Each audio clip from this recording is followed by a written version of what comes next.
that was in the news triggered a reaction from the police. Yes. Triggered a reaction from the gender ministry, children and gender and children's ministry. Lot of commentary on the matter on social media platforms. And it has become one of the key issues on the plate of football people. Nathan, may the soul of the young man rest in peace. Amen. When I saw this story, Nathan, the first thing that came to mind was how we had missed a very crucial step in trying to seek proper justice for this boy.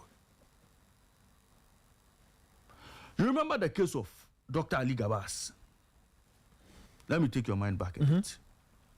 He was a doctor at a hospital in Takrady, in Secondary Hospital there, Ali Gabas, when he was accused of sodomizing a young boy.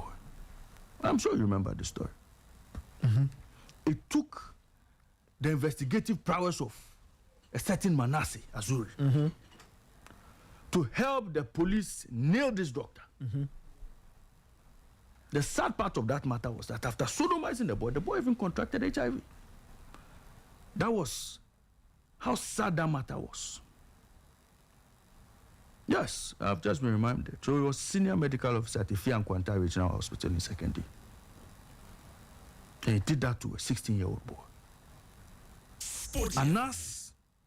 Manasseh got wind of the situation, got wind of the story, used his investigative prowess to nail the doctor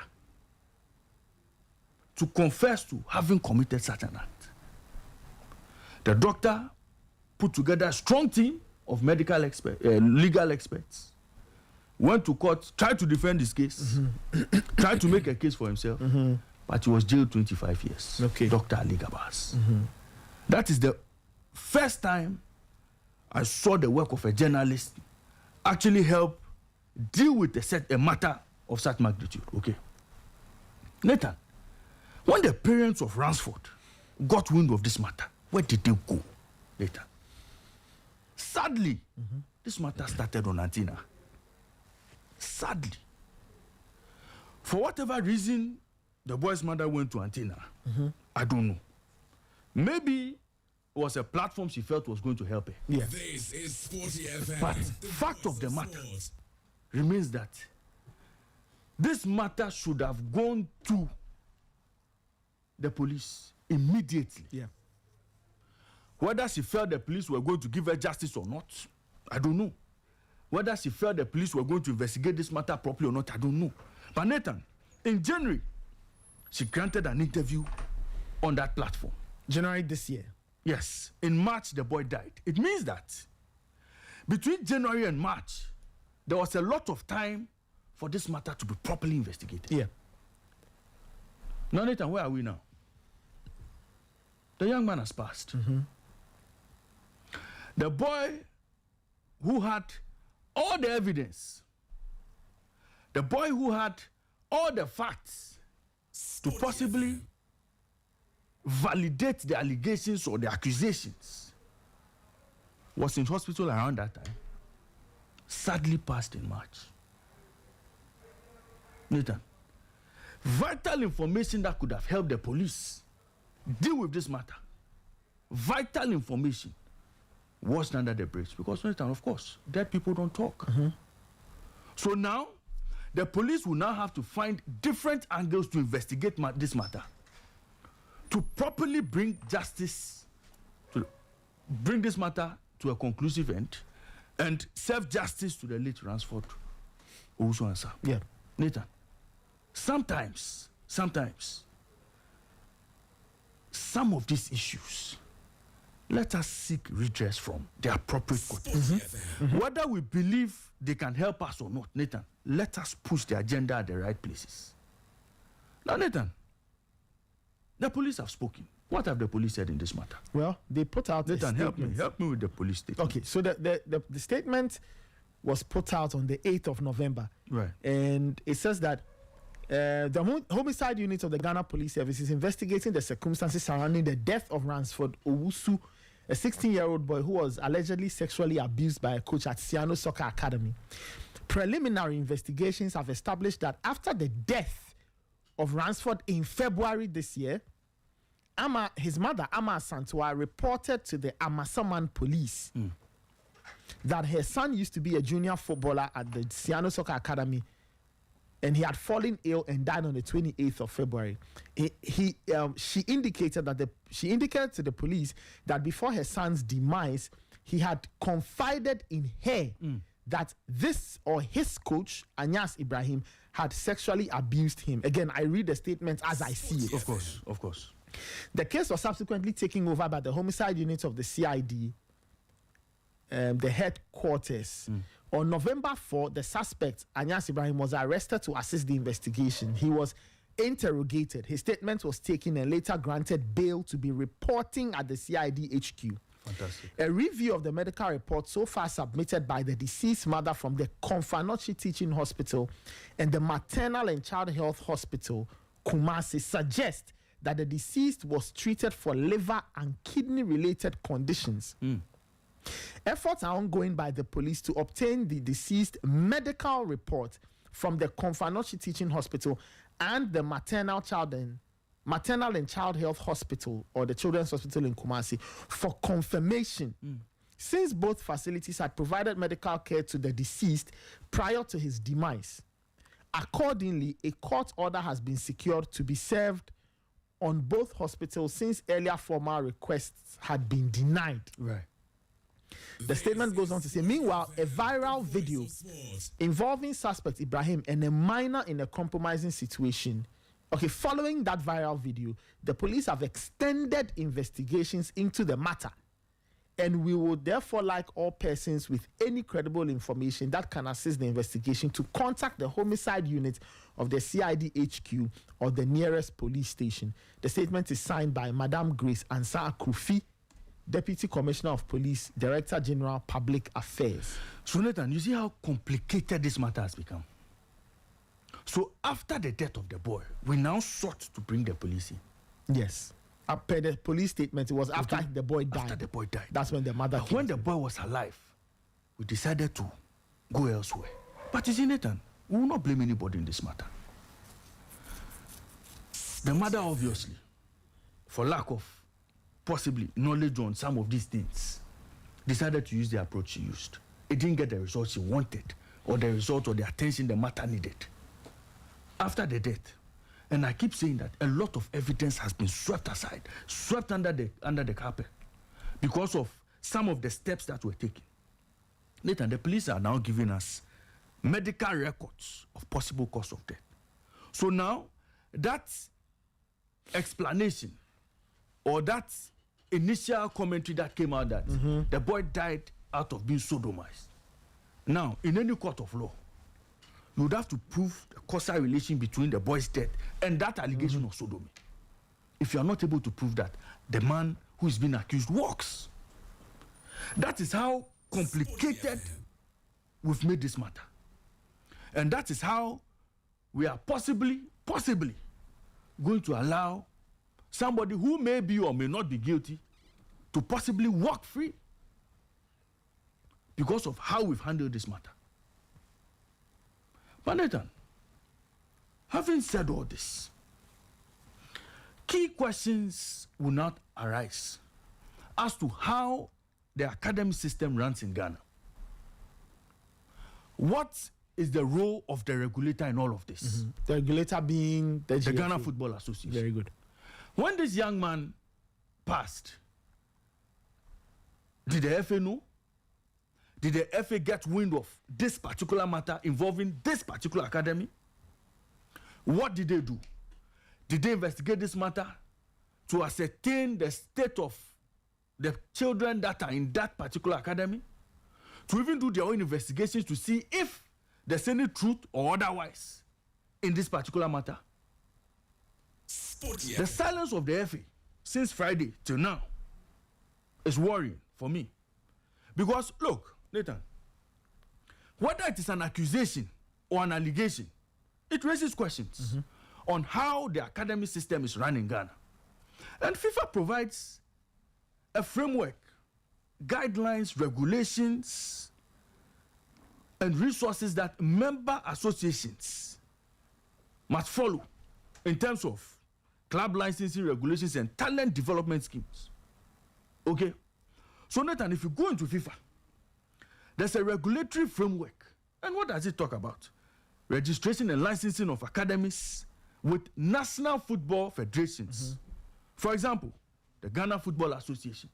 So, Siano Soccer Academy, if indeed it is an academy that works in this country, must be and should be registered at the Ghana Football Association. Once they come under the umbrella of the Ghana Football Association, there's a framework and guideline that they must adhere to. One, the legal structure of the academy, it must be registered to comply with local business laws in this country. So, it must be properly registered. Compliance with FIFA regulations. Nathan, the academies must adhere to FIFA regulations, statutes, transfer of players, particularly concerning the protection of minors. FIFA is very heavy on the protection of minors in Article 19 of their statutes. And then, one other very, very crucial guideline that national associations must make sure these academies stick to is compliance, is child protection and safeguarding. Nathan, child protection and safeguarding.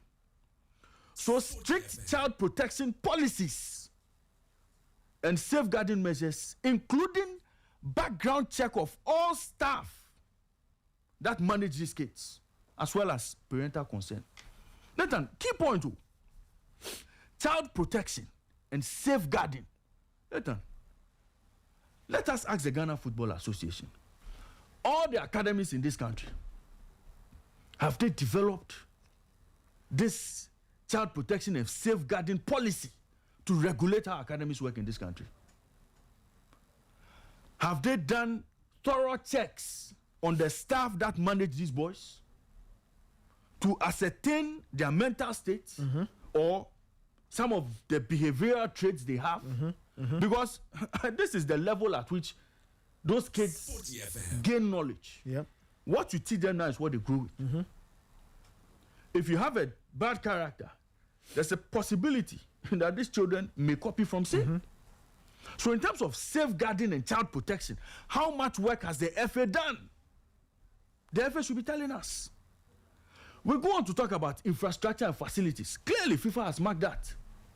Nathan, these days, so today at Sporty FM, if I have one small room down there, and I have eye for young talent, and I go and bring them and house them in that small room, 15 of them, I put them on mattresses in that small room, and I put a name on the Sporty Academy. I've started an academy. Parents will now believe in that and bring their kids to me. But FIFA says no. The academy should have adequate and well-maintained facilities, as well as pitches and facilities that will help develop the sport, develop the talent of these boys. Nathan, how many academies can boast of proper residential accommodation for their kids, as well as pitches or infrastructure that should help develop talent? How many of them? So today, if you go to Juventus Academy, if you go to Right to Dream, they have it. Can you say same for Siano Football Academy? Can you say same for all the other mushroom academies around? All the academies who are grooming people's young children? Can you say same? What has the regulator been doing in all of these matters? Have they done what they are supposed to do as a regulator to safeguard these children? The FA should be answering questions. They talk about supporting facilities for these kids, office space for management, coaches, and medical staff if necessary. On-site accommodation should feature classrooms and gyms, which are optional. But Nathan, we all know that academies are supposed to develop these kids beyond football. And FIFA has made it clear that, look, it is possible these kids may not end up playing football. The voice of sport. They may not be good enough to possibly continue their career as footballers. So, FIFA again makes the provision that these boys be educated. So that if football fails, these boys can have careers in other fields. Nathan, is that not the case? Yeah, it is. Can you say same for all most of the academies that are around? No. So it is just about the football. You organize these boys, you carry them in Aboboya to a nearby pitch, they finish playing, they come back, what they eat, what they drink, nobody knows. Okay? That is the state of play of most of the academies in this country. FIFA also requires that when you are trying to coach and develop these players, you hire qualified coaches with certification from national and international governing bodies. Nathan, these academies we see today. So Nathan today has an academy. Nathan only has eye for sporting talent, but Nathan hasn't gone through any FIFA coaching or any local coaching professional badge. But Nathan says he's a coach. All the young boys come to him, they call him coach, and that is it. All sorts of things are happening in these academies. Ghana Football Association, are you concerned?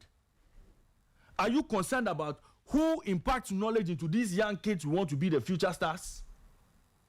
FIFA is clear on that as well. So Nathan, when you even go on to the bigger picture, the financial and operational sustainability of these academies, FIFA is clear on a financial model that would bring in revenue. Sporty FM. The going concern of these academies is important to FIFA, and that is why that model is also available. Nathan, today, the academies we see around, do they look like academies that are sustainable over a period if they don't sell players or if they don't get money from other sources? Even the structures they use, the facilities they have, what the kids eat, they don't have dietitians. Look, Nathan, you go to an academy, you see a young footballer eating gari and shito with sardine. No, this is the state of play. Yeah. These are the academies. When these kids are sick, they do not have medical facilities to take care of them. So if the coach or whoever is managing them decides to self-medicate, he's possibly going to give them malaria medication. They do not have qualified medical professionals. Look, Nathan, if you are looking for justice for Ransford, his death must be the turning point of how academies are regulated in this country. The FA must bite hard and make sure academies are properly set up. Nathan, why are we talking about right to dream? Why do we talk about right to dream so highly? Yeah. Because of the standards. They tick all the boxes. So why is right to dream doing it, but Siano Soccer Academy can't do it? For some of these allegations to be coming up against an academy like that. Nathan, right from the start, a lot of structures are broken. So issues like this would happen, and Siano Soccer Academy would think it's not important. But Nathan, protecting the kids is important. And that is why me, in all of this, I am going straight for the Ghana Football Association. They have not done what they are supposed to do. And that is why today, whether the man is guilty or not, whether the allegations are true or not, it will be difficult for us to ascertain the truth. And people may walk free because the right things haven't been done right from the start. I'm disappointed. A lot of people are disappointed. A lot of us are disappointed because the justice in terms of dealing with whoever may have done this or not, we may never get there. We may not get there. But Nathan, justice for this young man would only be seen or would only be achieved if the FA, as a matter of urgency, cracks the whip on all of these mushroom academies around, masquerading around as academies, exploiting young children. Whether they are teaching them proper football basics or not, we don't even know. Nathan, that is where it's going to start from. They must clamp down on all of these academies and make sure the right things are done in accordance with the frameworks and guidelines and regulations that FIFA spells out. Until then, I am sorry to say that a lot of our young talents may suffer some of these fates, and they may not have the voice to speak, and they may not have the voice to seek justice in some of these things. everything now goes back to the Ghana Football Association. Their silence on this matter is worrying. And they must know that ultimate responsibility in all of this falls on them. If academies are licensed in this country, they should list all of them and what requirements they've met. Because, Nathan, parents would continue to trust some of these academies to manage their kids. Yeah. Because parents do not know what is involved. All they know is their kids have talent. Sporty And their kids have to go out there and play and become successful. But where they go matter. Where these kids go matter a great deal to the development of their career. And so, Nathan, today, it's a very sad situation. It's a very sad matter. It should never happen again. And that is where justice for me should sit. That this thing should not happen again. That we'll come back and sit on there and discuss a matter like this. Because the safeguarding principle and the protection of children in terms of a clear policy has not been implemented. It's a very sad morning for some of us. But this could have been avoided if somebody woke up and did the right things and ensured that the right things are done.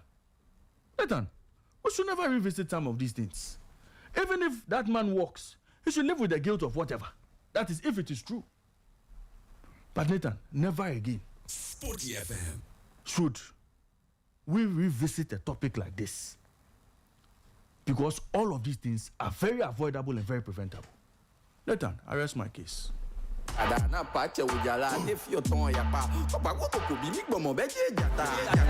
Well said, Ray. I completely agree with you.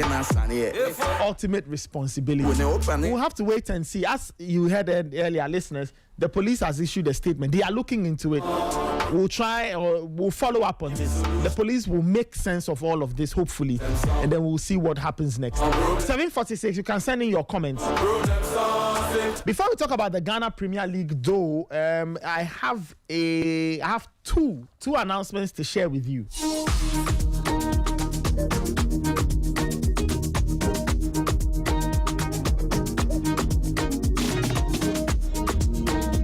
The very first announcement is from MTN. MTN is saying that MTN Free After One Extra is here. With MTN Free After One Extra, you can talk for 1 whole hour uninterrupted while paying for only the first minute of every 10 minutes you talk, which means for every 10 minutes you talk within the hour, you only pay for the first minute. Then you get to talk for 60 minutes straight with no interruptions. What is more, you get 100 MB of data for free after your first call on Saturdays. To subscribe to MTN Free After One Extra, just dial star 550 hash, star 550 hash, follow the prompts, and voila, you are good to go.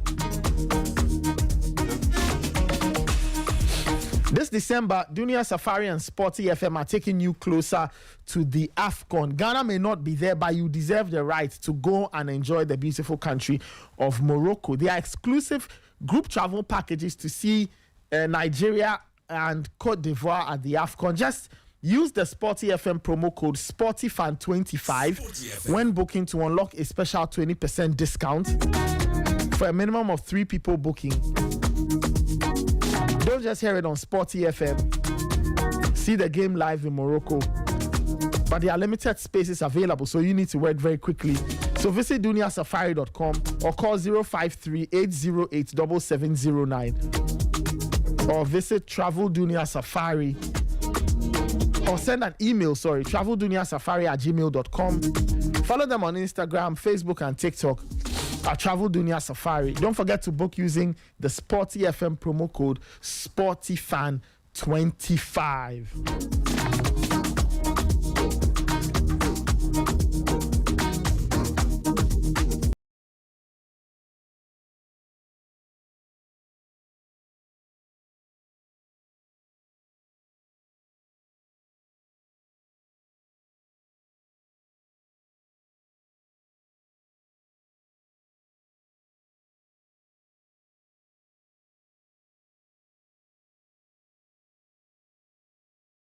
Premier League discussion from about 8. It's 7:49 Coach Ebenezer Sifa will be joining us at 8. He's getting his stuff ready. But let's open the phone lines. Let me get reactions. Let me see what people are saying.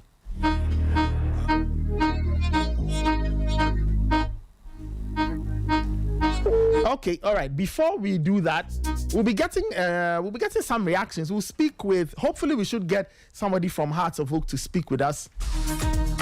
We want to get an understanding or how they are reacting to the latest or the charge that the FA has slapped on Accra Hearts of Oak following yesterday's incident at the Accra Sports Stadium. All right, Kwame Parado is joining us. He's the communications director of Accra Hearts of Oak, and he joins us this morning. Kwame, good morning. How are you doing today?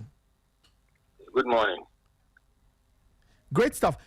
Kwame, I just wanted to get some reaction from you or the club, by extension, following news that Hearts had been charged for some incidents or some things that happened post-game. Have you received any formal communication from the GFA concerning a charge of improper conduct and related matters after the game? Nathan, thanks very much. But I didn't hear the final part of your message. Yes, I was asking if the club or if Accra Hearts of Oak had formally received any notification from the FA concerning a charge or anything of the sort. Okay. Thanks very much. Yes. What I know is that usually before the FA comes public with some of the sanctions and these notifications, what they do is that they send emails to the club. So most definitely, yes, we have received an email from the club, and we will be responding appropriately. You only have to look at what the charge sheet is. Go through it very well. Also go through the entire 90 minutes of the game, that is watching the footage, and then you'll be able to respond appropriately depending on what the charge sheet is. I see. So, I mean, you were at the ground, or I'm sure you've also tried to piece together what happened from your own angle, from your own perspective, from what you've pieced together. What exactly happened? Because there's the tape of some Hearts of Oak players really upset, at the referee. I'm seeing people trying to restrain them. Can you just tell us, at least from what you know or what you witnessed, what exactly happened and why the players allegedly did what they did after the game ended?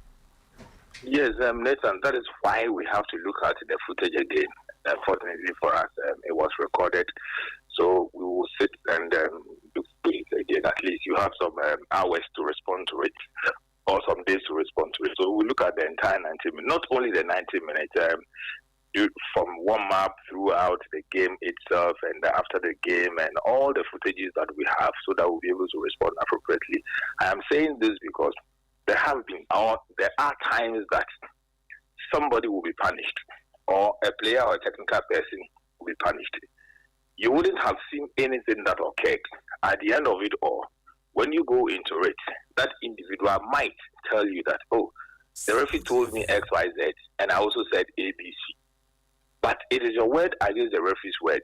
But eventually, it is you, the individual, that you will be punished, because it is what the referee or the match commissioner or match officers have recorded that will be taken until you are able to prove it.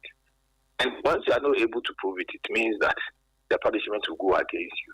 So in responding to such things, you need to make sure that your evidence is strong.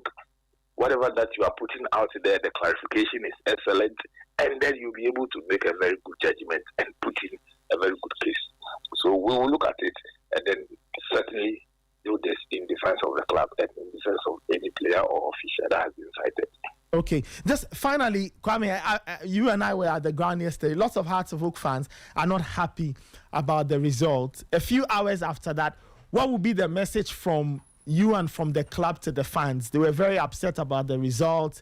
Some were really sad that a few days to the birthday and then you lose to the old enemy. What would be your words to encourage the fans after such a result, with the birthday just being tomorrow? Well, you have said it all. The saddest thing is that you lose your birthday present to the old enemy. I don't think it is something that is pleasant to any Hasselhoff fan, but I'll plead with every Hasselhoff fan, every individual that supports Accra Hasselhoff, all the stakeholders that, look, as much as nobody is happy with this result, it is not the kind of results that we all expected. But this is football. Let's continue to support the team. Let's continue to throw our weight behind the team, and then make sure that the remaining games for the 34 matches that we have to play, they will be very much successful. I would have wished, or we would have wished, that you pick those 3 points to give you the bragging right to let all what you intend to do for your birthday, everything go on smoothly. But if it didn't go that way, we don't have to abandon the team. We don't have to abandon the players. Let's stay focused. Whatever that is off the pitch incident, management will handle it. Wonderful. Kwame, thank you so much for speaking with us. I'm sure you've had a busy morning, but you took time to speak with us. Thank you. And all the best ahead of tomorrow. I'm sure in the morning we'll have to speak with you to find out what the plans are. Or you want to share that now that you have the opportunity? Yes, I'm sure before the day ends, whatever that we intend to do, we'll let everybody get to know. And then the message for you to also grace our occasion will come. Send it to directly or to Abigail, so that you can all help us to spread our news. Wonderful. Kwame, thank you so much. Enjoy the rest of the day and take care. Thank you, my brother. All right, that was Kwame Paradu. He's the communications director of Accra Hearts of Oak. 7:55. You can send in your WhatsApp comment 054-257-1061. 054-257-1061. I'm told we will be joined by Jerome Motri in a bit. I don't know if Jerome is on. If not, okay, we'll bring Jerome on as and when we can. But Coach Ebenezer Sefa is here. Coach, good morning. How are you doing? I'm good. Yourself? Yes. I'm fine. I didn't see you at the stadium yesterday. I'm sure you were hiding in a corner somewhere. No, I was there. I was at the VIP there. Oh, okay. That's why I didn't see you. That's why I went into the inner perimeter after the game. Okay. That's why I didn't see you. Later. Yes, wait. You know, this matter I brought up today. Coach is a scout. Yes. Okay. Oh, he's a scout. Yes. Okay, I know Coach is a scout. When we are done, I'll mention he's been doing a lot of work around. Okay. You finish. Jerome is on the line now. And this matter that is on board. Coach, you know, or you've seen the academies that you go. That when you travel across Ghana, you see the academies. Do they meet the standard? Well, personally, I think that when you talk of academies in Ghana, I'll mention Right to Dream. And of course, Kojo Samuel's Juventus, and the rest of them are not up to the standard, to be honest. They're not up to the standard? Yes. Now, when you talk of academy, it entails a lot. It's not about just getting footballs and kids being there. Some of them will go to their parents and come back in the morning and stuff. That is not good. I mean, it's not right. I mean, Right to Dream project, what they have there, and look at what they produce. I mean, you talk about academy. And those that having those academies, I mean, they travel all around. They know what is happening in there. It's not just a matter of name, but I don't want to mention anybody's name, but I think that I believe we have only one academy in Ghana. That is right. That's Right to Dream. The rest. But you are right. I think I opened the door to a wider conversation. But anyway, let me go to the line. Jerome Motri is joining us. He's a colleague journalist, ex-editor of the Asante Kotoko Express. Jerome, good morning. How are you doing? Reverend Minister. Good morning, Nathan, and your guest, Coach Sefa, and my brother Raymond. Okay, nice to have you. Ebenezer is calling you the Reverend Minister. Well, I won't object to that. You won't object? But I would ask him to give me a few more years before I am hauled before the Council of Elders to act or to answer why I am using the title I haven't. Anyway, Jerome, it's nice to have you. Your thoughts on the Super Clash yesterday? Ghana's biggest football game. It happened at the Accra Sports Stadium. Kotoko extended this very interesting run against Hearts of Oak in the league. Yet another win. What did you make of the performance of the two teams? And if there were any standout topics for you, maybe you can share those standout moments with us. I would love to do that quickly, but you were having a conversation on academics. Yes, we were. The the word academy originates from a Greek word. You know that? Academia. Yes, academia, yes. And it basically refers to training or giving a specialized skill. You have to ask yourself, and that's what Coach was saying, if that is what we are doing here. I doubt very much. But then that's a topic for another day. So I think I was considerably impressed with the energy of Kotoko, not so much of Hearts of Oak, not because I am not a Hearts fan. I'll never be a Hearts fan. But I look at the two things I saw on the field, and footballers often talk of desire and hunger.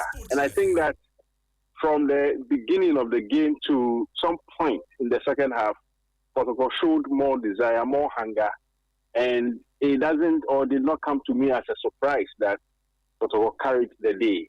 As to how they carried the day, we can go into that. Interesting stuff. So you talk about the hunger and drive and the fact that they wanted it more.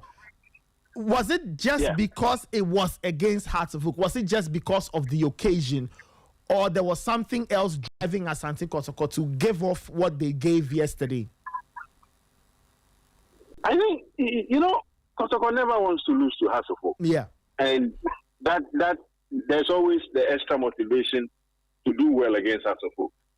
And if you look at the history, yesterday I heard a lot about how the two teams have performed over the years, and even in recent games. We played about 6 or 7 games. Kotoko have won 5 or 6 of it, and you get a sense that everything was in Kotoko's favor. So it wasn't just the desire to beat Hearts of Oak that was there. History favored Kotoko, even recency in terms of their performances, and I'm talking about the league performances. Hearts of Oak have struggled to win at home, and that was something they come up against. They were going to come up against.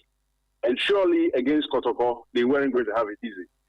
I also think that Kotoko even left Hearts of Oak off the hook on a number of occasions.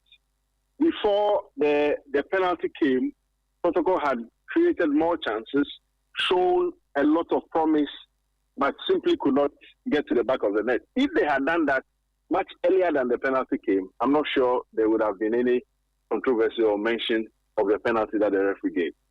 I see. So what does Asante Kotoko take away from this? What do you think this win should do for them as they take on the rest of the season? Beyond the bragging rights of beating your, I heard you say, old enemy, look, you need points. Kotoko have a number of outstanding matches. Yesterday I was looking at the league table. I think even after this game, there are about 2 or 3 more matches for Kotoko to play. Some of the other teams have done 8, 9 matches. Kotoko has about 6 or so. So you need the points. And when it comes up against, you come up against Hearts of Oak and you get all 3 points, it gives you an extra boost to face the other opponents. Vision FC, may be next. I can assure them that with the sort of energy or momentum Kotoko has built from this hard game, though Vision would offer a very good test, they should be ready to taste the venom of the porcupines. Africa didn't go well. It was such an embarrassment. Some of us feel that there's even no need for us to continue talking about Africa because we just doesn't have what it takes to compete at that level. We probably have to concentrate on the local league and build forces here until such a time that we can take on the continent, so that when we go, it won't be like the embarrassment we have seen in recent years. What the team has realized is that others have taken off well. I see Midiama, I see Aduana Stars. All of them are doing very well. We need to catch up with them. The fact that you are behind in points because of outstanding matches really, does not give you any comfort. Because by the time you come equal in terms of matches, you would have built a good number of points. And if you are not winning your outstanding games, plus the other matches we play, you'll be in trouble. And you see, the Ghana League is always an interesting one. if you don't start well, it is going to be very difficult for you to finish well, because our league is not that difficult. It is always for those who start well and keep their momentum. And I expect Kotoko to know that by now, get the points in the remaining matches, and ensure that the momentum that others have gotten so far, Kotoko will be able to catch up with them, so that by the middle of the competition, you won't be found wanting.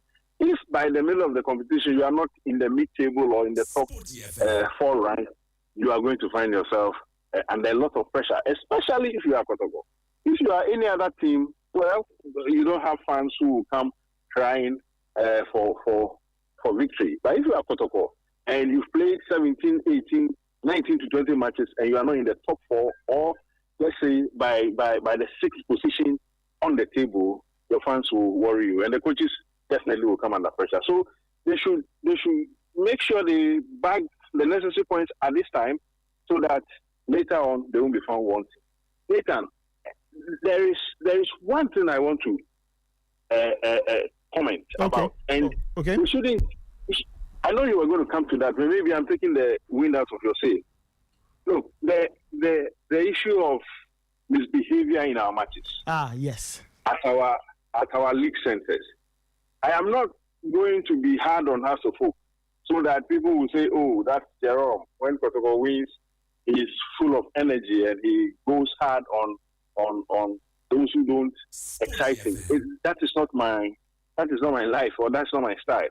But it displeases me so much that this season things appear to be taking shape in terms of the image of the league, in terms of the reputation. Yesterday, I saw a lot of things on TV that we have to commend whoever is behind all the beautiful things we are seeing. I'm not saying it's perfect. I'm only saying that we are trying to put the pieces together in terms of the reputation of the league. So if you have the topmost league game, as we usually will call it, on TV, and national TV, everybody is watching, and at the end of the game, players and officials, or some players and officials who do not feel satisfied with the performance of the referee, they're attacking or threatening to attack him. It doesn't augur well for the image of the game. And I like the fact that the FA immediately issued charges against them. You see, sometimes it is not the charges they issue. It is the weight of the sanctions they bring. Because this league is practically being sponsored by government. And that sponsorship from government is taxpayers' money. It's not anybody's money.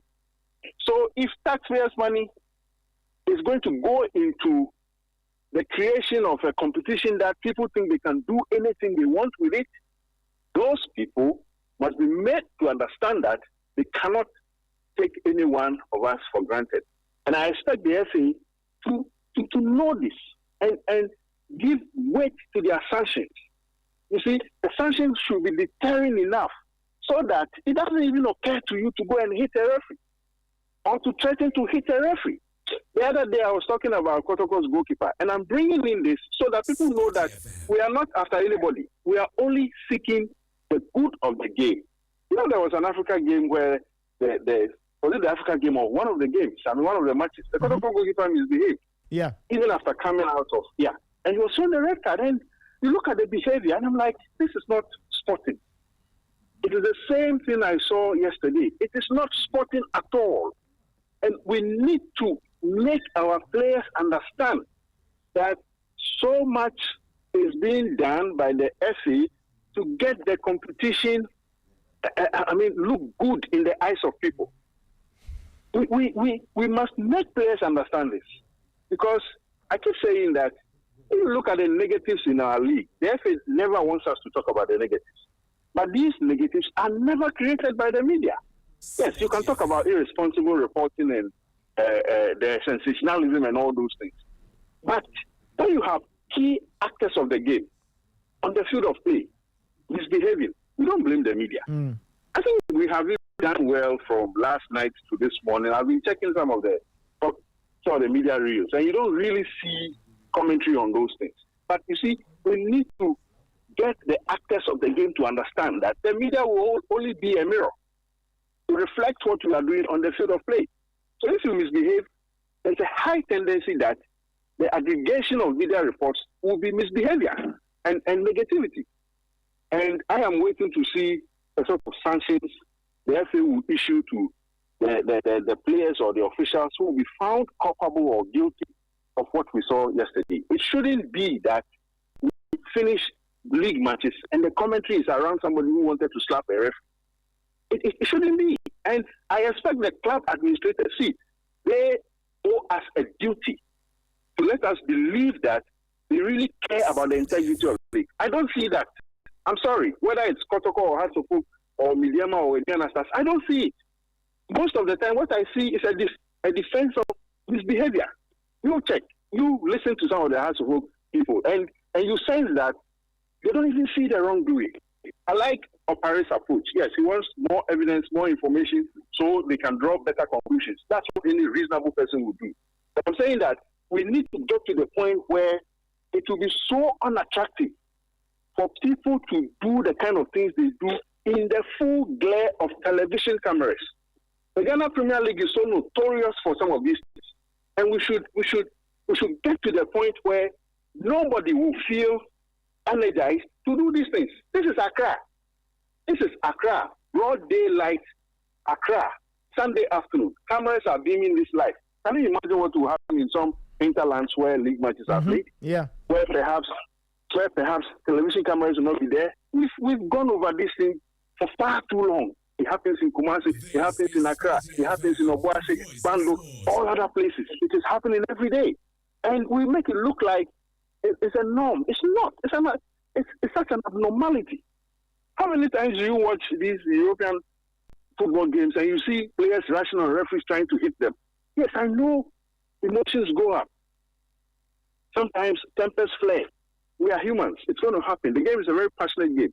But you are also selling a product to people. And those who are supposed to pay for the product have every right to question how you are managing that product. And I wish that the FA take these matters seriously, because you see, once it happens like this, and the sanctions are not stiff enough, it emboldens others. You watch. You're just going to slap some 3, 4, 5 matches. Maybe I'm going ahead of myself, but then it's a trend. It's a trend we have seen. Some 2, 3 matches, and then he comes back. He will do it again. I should slap them with, let's say, 5, 10 matches. He will know that this is not something you should do. Well, Jerome, very interesting comments. I agree with you on the punishment. We'll have to wait and see what kind of punishment the FA hands are. But thank you so much for your time, and I'm sure we'll speak again soon. Thank you, Nathan. Wonderful. That's Jerome Motri, our colleague journalist and the former editor of the Asante Kotoko Express.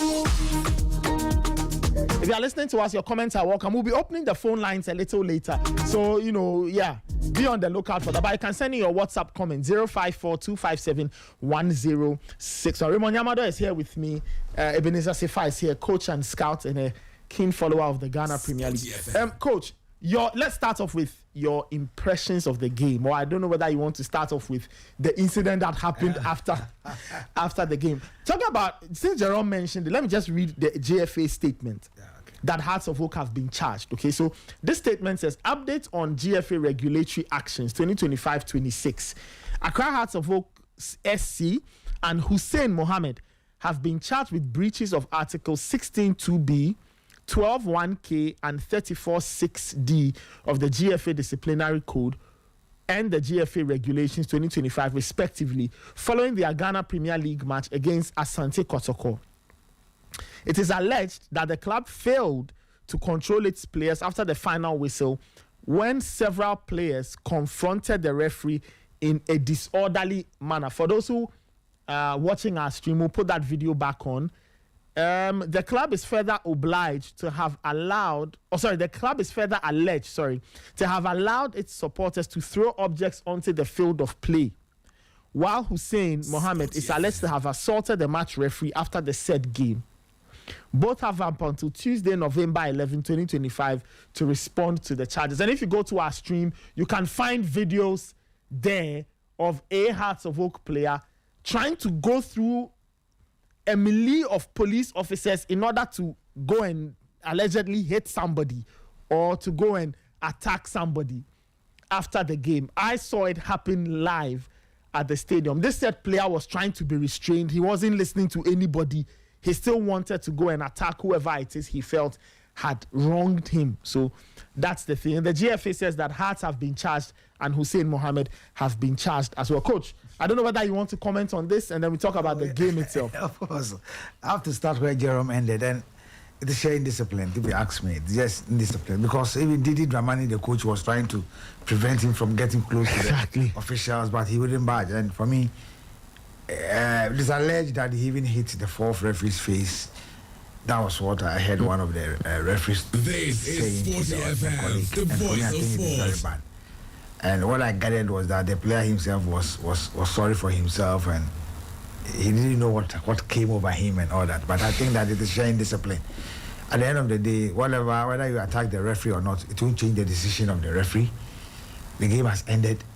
And for me, I think that this is something that, as Jerome said, shouldn't be the Hearts and Kotoko game alone. If this game has been somewhere that there wasn't a coverage, I mean, what do you think would have happened? And for me, we need to let our players understand that they are professionals, and these are things that they don't need to do.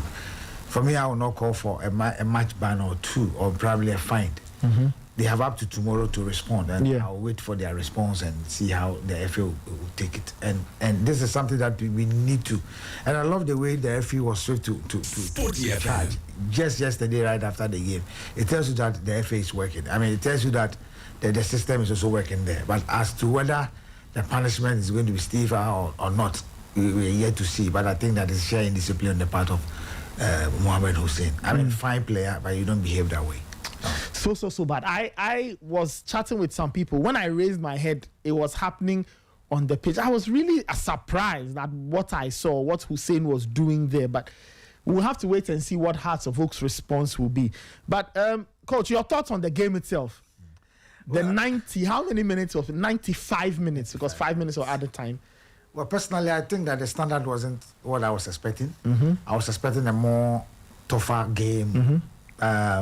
End-to-end action, individual brilliance. Though I had one or two that I think that it wasn't. I mean, they weren't bad, but on the whole, I think that the standard is not yet there. I mean, compared to 2, 3, 4 seasons, Hearts and Kotoko games, the standard wasn't. But because Hearts has not lost a game in the 8 games that they've played, Kotoko has not lost in their 5 last games. Kotoko won against Hearts of Oak in the President Cup, and of course, the top for us also won. And the reasons of us losing the President Cup, Didi felt that the team was not ready. He's into preseason, halfway the preseason, so his team wasn't ready. Zito also felt that Kotoko went to South Africa to play the Toyota Cup. The players were tired, they've not done anything, and then they came in and the Hearts won. So this was an opportunity for both coaches to come in and so that we can see what their fingerprints are and how they'll vary their system and how the players will also improvise. And as I told you last Friday, it is going to be between the two managers. And of course, players that have tough mentality, good awareness, and taking the opportunity is going to win the game. And from the blast of the whistle, Kotoko showed a glimpse of ready to win the game. I mean, they were aggressive, they were purposeful, and I think that the 3-back system that Didi introduced, probably I wasn't happy when I saw the system because one, if you're playing against Kumasi Asante Kotoko and you can't stop Peter Amidu Aqua from playing, then you're going to be in trouble because he's one player, apart from his final delivery being poor, he's an excellent player, take defenders on, create spaces, and if I wasn't surprised he was even the one who created the penalty for Kumasi Asante Kotoko. But even before the penalty, he had this very good chance, well-worked chance, that then wrong technique let him down. You see, if he had put a spin on the ball, if he did that, he was scoring that chance. You know, I told you that last season he had about 20 chances in the Premier League, Ghana Premier League. How many of the goals that he scored? So if the technical handlers are going to work on our players finishing, we are going to see good goals and more goals in our league. As of within the first 20 minutes was George Paco in Milford. And I think that it was instructions from Karim Zito to Hubert Jehu to that, look, don't let This this is young boy Sporty play, FM, because he's the a voice of transistor in the sports. Hasufok team if Abdul Karim is not playing. And he realized that anytime Hasufok wants to search forward, he was the one. Yes. And then Hubert Jehu was on him. So at a point, the referee had to call both of them and caution them. But it also fell on Seth Kojo. I think I had a very good game, a decent game yesterday. But unfortunately for Hasufok, the two attackers that I felt that they would have put pressure on the two Kotoko centre backs failed to do that. That's Frank Duku and of course Hamza Issa. So it has to do with Kotoko, and Kotoko were taking the pace. As everybody has talked about, Kotoko had the better chances on the day. I mean, Hasufok had about 3 cutbacks from Amankwabefi, which he failed. And then I think Frank Duku also had one. I was very impressed with Amankwabefi. I thought that going forward, he gave Hearts of Oak. He was the outlet they used most of the time down the right. I was impressed. That was a strong point of Hasufok. Yes. And they said that they wanted to neutralize the Kotoko weaknesses. They felt that Patrick Asidu area was the weakness. And of course, they exposed him at some point. Yeah. But what was the final result? It was 0. Thanks to Samba Odell. I think he was a leader. He showed the back line very well. I mean, he had the time to control when to search forward, when to clear his lines. He did very well. Unlike the Hasufok 3 back, Adamu Mohammed on the left, I mean, Ali Mohammed and Osesi, just giving balls anyhow away. And they were panicking. I was asking myself, why is Hasufok players panicking? If Kotoko had got a purposeful or somebody who was a good finisher within the penalty area, they would have beaten Hasufok like 3 or 4.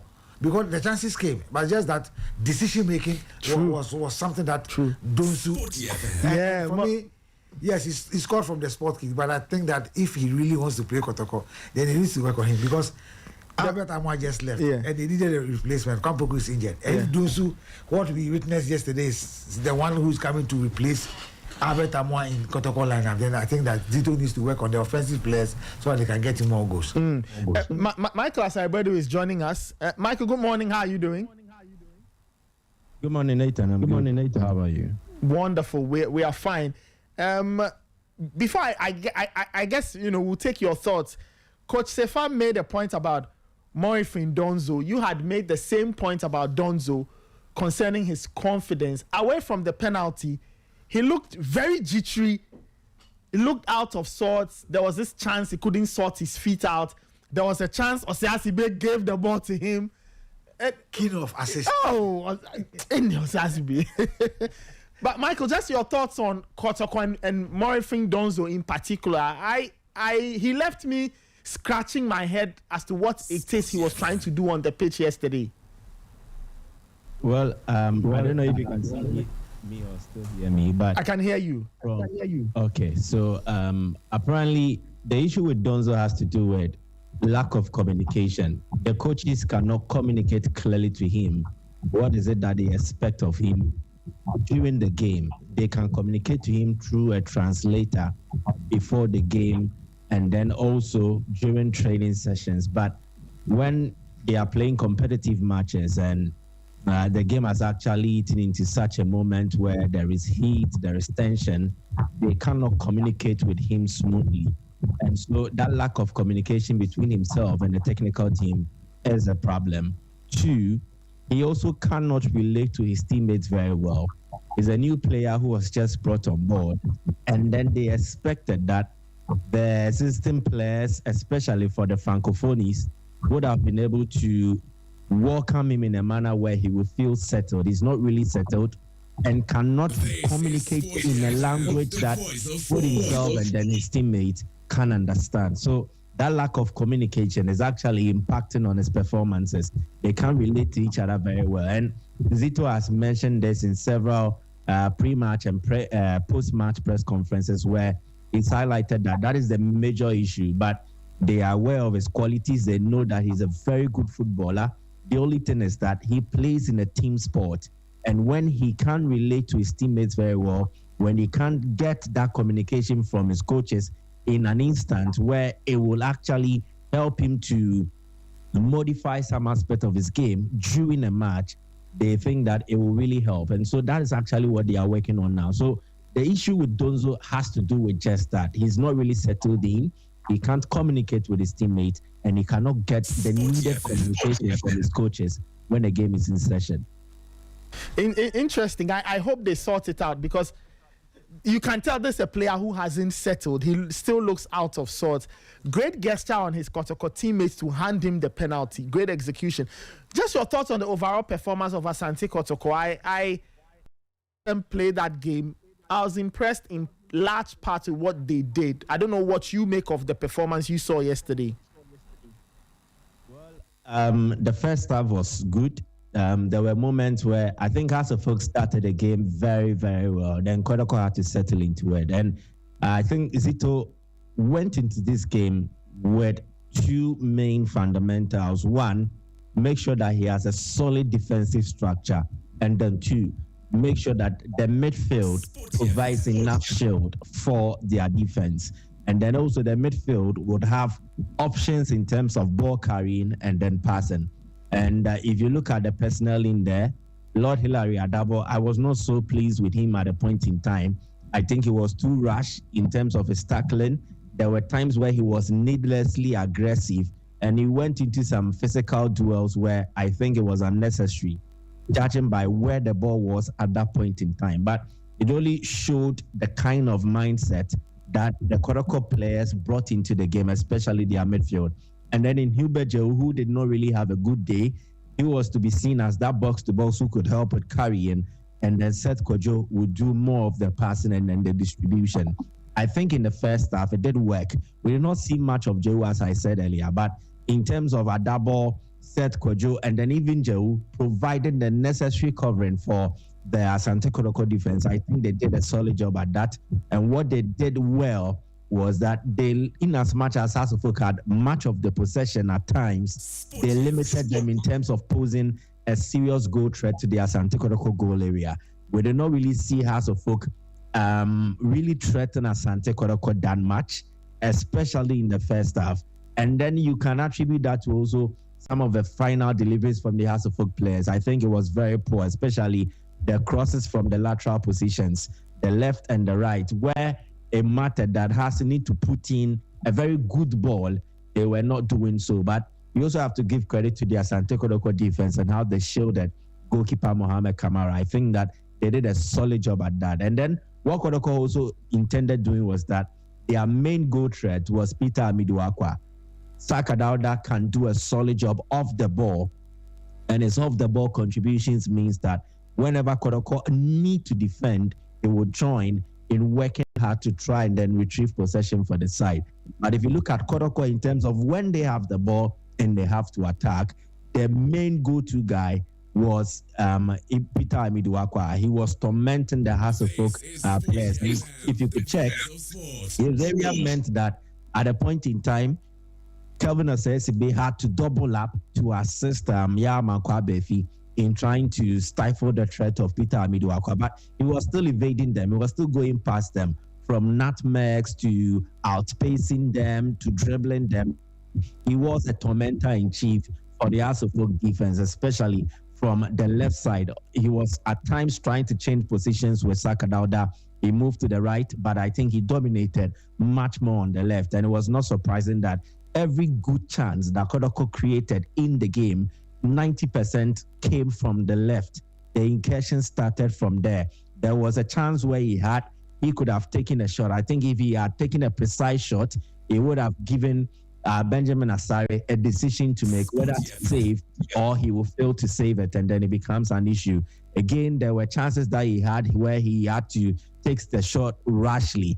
But I think that opportunity where he went past Amankwa Befi and eventually got that penalty, it only told of the dominance that Peter Amiduakwa had in terms of this game against the Accra Hasselhoff defenders. And I think has struggled to cope with the threat that he posed. For Morifin Dongzo, it was that workaholic who was circulating all around the pitch. He was involved in the thick of affairs. But I think that if it was a player who had really settled into the team, then he would have played his game. I remember that he was given a gift by Kelvin Osesibe.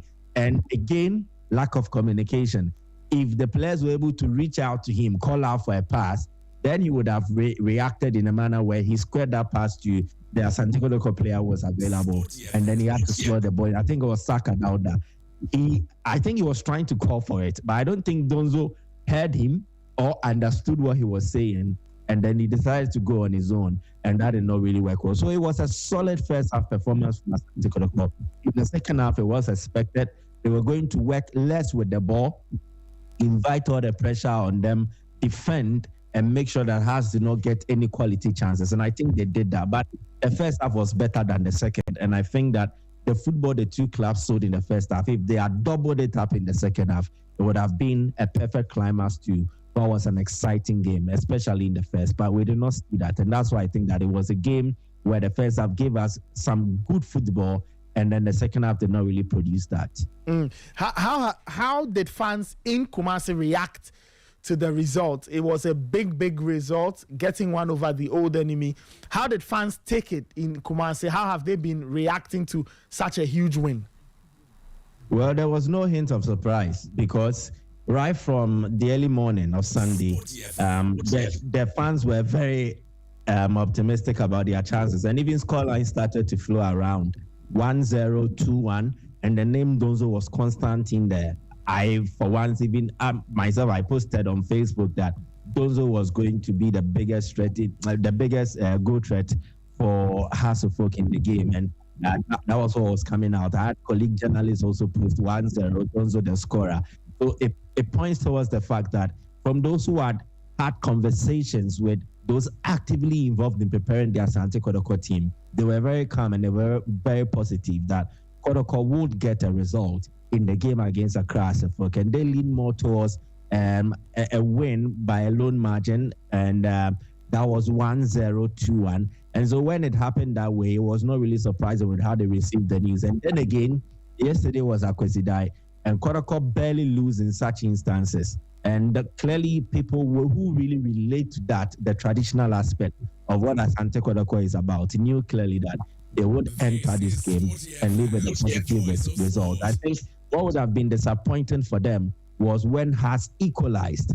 They would then have been very much surprised and disappointed at that result. But prior to the game, and even when the game started, the Kotoko fans, I know, and those on social media, were very much positive that they would get the win. And so when the win came, there was a little surprise from them as a reaction. Interesting. Coach Sefa, let me come back to you. You spoke about Hearts of Oak's back three, and that is they started, they later. Yeah. Why do you think Didi may have gone for that back three?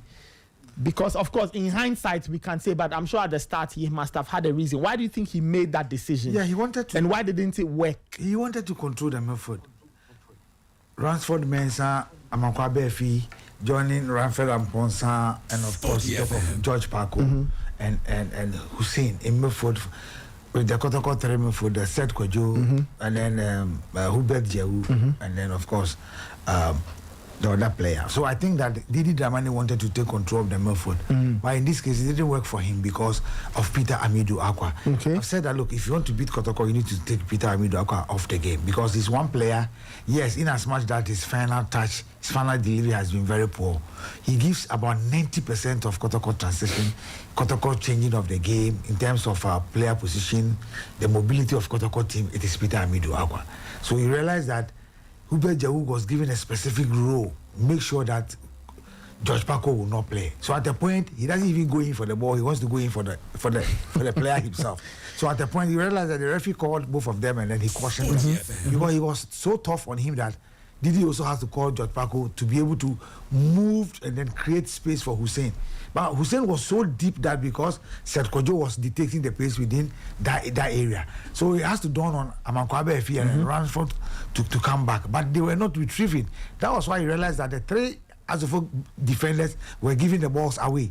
I mean, even from Benjamin Asare, his kick wasn't all right. And then, of course, Ali Mohammed would give it away. But the worst culprit was Ademu Mohammed. The child was one on the left side of the defense. They were panicking. In the first 15 minutes, you ask yourself, why is Hasselfolk playing like this? So, where I was sitting, you realize that most of the fans out there were mentioning Albert Amwa or Imbella. If they had been in this game, Hasselfolk would have been punished dearly, because Hasselfolk failed to do what was needful.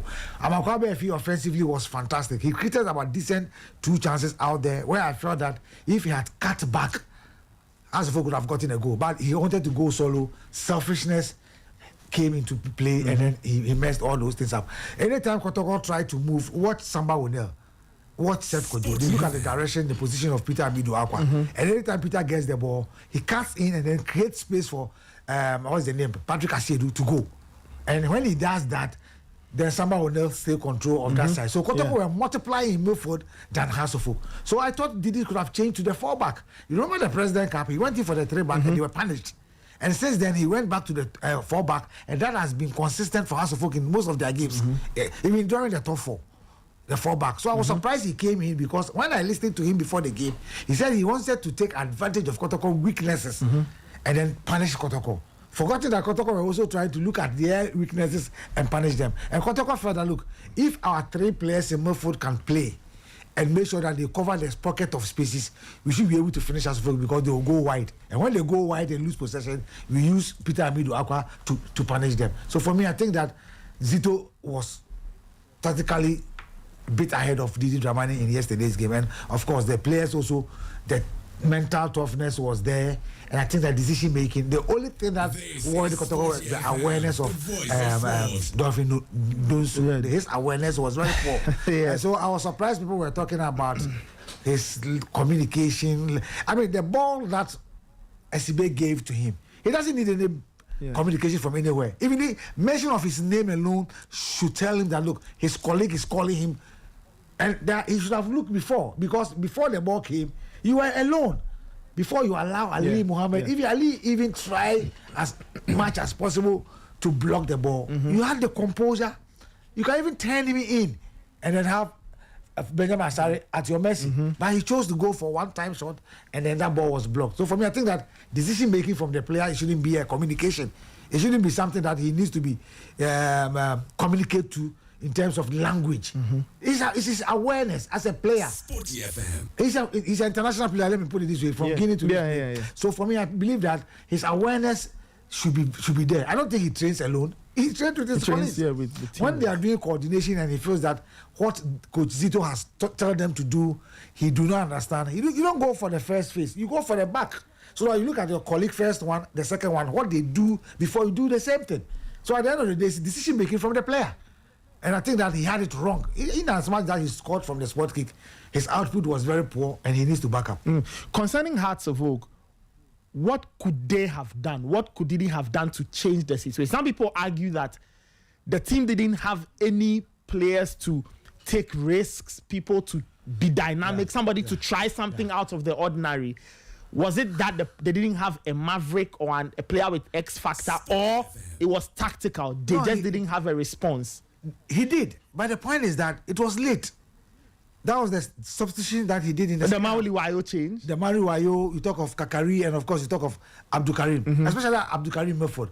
He was using the spaces of Kotoko's back line and watch the runs of the House of Oak attackers. So Kotoko at a point decided to retrieve and then probably catch them on the counter on the left or right.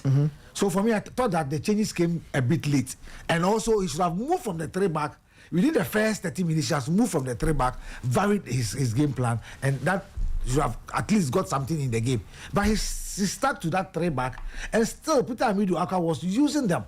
At the point, Peter was on the right, and then he has to switch. Then they moved Salka down there, and then they switched. Yes, I don't think Zito asked them to do. I think it's something that they've been doing. I mean, let's try and change positions and make sure that we convince or probably confuse our opponents who are tackling us. That's why we create space for. You realize that Hilary Adabo was running a lot in midfield for Kotoko. The only player who was calm for Kotoko in midfield was Seth Kojo. And he had a very good game. And proud to this game, he has played so well against Karila, and he has scored. Yes, there were factors that I cannot mention here, and I think that House of Oak had a lot of issues in camp before even this game. They had a lot of issues, and they are aware. And I believe that proud to a big game like this, even none of the management members went there to visit the players. Wow. You're saying this for a fact. It's Coach. A fact. It was the chapter's leaders, the NCC group led by Chairman Yusuf, who went there on Saturday to speak to the players. Okay. But for Kotoko and and the rest, we're with the team. So in terms of motivation, in terms of encouragement, they are there already. You understand? There are factors that affect performances. To be honest with you, what House of Oak players put up yesterday was not convincing. You realize that there's something that was really wrong with them. In as much that tactically I thought that they had it wrong, there was something that you could not pinpoint that, look, this was the problem. Because Benjamin Asare kicks was not all right. Yeah, at all. I mean, kicks from Osesibe from the back, Ademu Mohammed, Ali Mohammed. Kotoko midfielders were picking the second ball, all the second balls in midfield. And if they had gotten a purposeful striker up front, they could have finished the game in the first 45 minutes.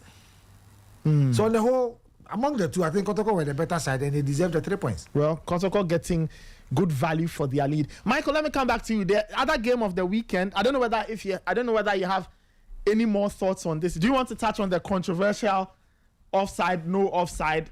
I think the assistant referee got it right. I think it was a brilliant spot. He got that decision spot on. And I don't think there are any questions about that. I think these are very technical issues where the referees will best explain it. But from the layman's point of view, if you go to IFAB, the laws are stated explicitly as regards instances like this. Page 103, you read from there, you will know. And I think what is not in contention is that Mauli Wayo was in an offside position. But as the referees will tell you, a player in an offside position alone is not an offense. But when he decides to involve himself in play, then you would have to study the scenarios and then look at whether the actions would eventually lead to an offside decision given against such a player or not. And I think in this instance, what is in contention has to do with who headed the ball and then was it deliberate. And I think it would do us much good if there is enough video evidence and then better analysis from maybe the refereeing chief of the Ghana Football Association, so that it paints the picture clearer for people who still have doubt as to whether that was the right call from the referee and his assistant or it wasn't. But in my case, I think whatever reaction we are seeing from the Hasselhoff players and even some of the fans feeds into the pre-match narration about the referee and how he relates to Hasselhoff in their games. The pre-match talk actually fed something into the minds of these fans and then these players. And whenever a referee takes a decision, they'll relate to what they have been told, the knowledge they have of the referee, and react in that manner. So it was not surprising to see the Hasselhoff player, and he's a fantastic player, a young chap. I saw him right from WB United. I never knew he could act like this, but people flare up when their emotions get the best of them, and then they react in this manner. And we saw the reaction he gave towards it all fits into the pre-match arrangement. I think the Hasselhoff fraternity and even their supporters' leadership did not do well in terms of the commentary they ran on the referee even before he stepped onto the field to officiate the game. It kind of influenced the reaction that we saw. But if you subject the action to proper scrutiny, look at video footages and everything, I think that the referee would not be far from being right. The decision he took, if you are to really consider the loss of the game and its application, I don't think the referee Reginald Collins Samoa and then his assistant got that call wrong. But again, it is about the mindset of the fans and the players before they stepped onto the field. Then Coach Ebenezer Sifa rightly mentioned that it relates to the pre-match talk. The Kotoko team had their top officials close to them, motivating them. And then he had Hasselhoff who were embroiled in refereeing controversy. What will happen is that if players feel decisions don't go their way, they'll react in that manner.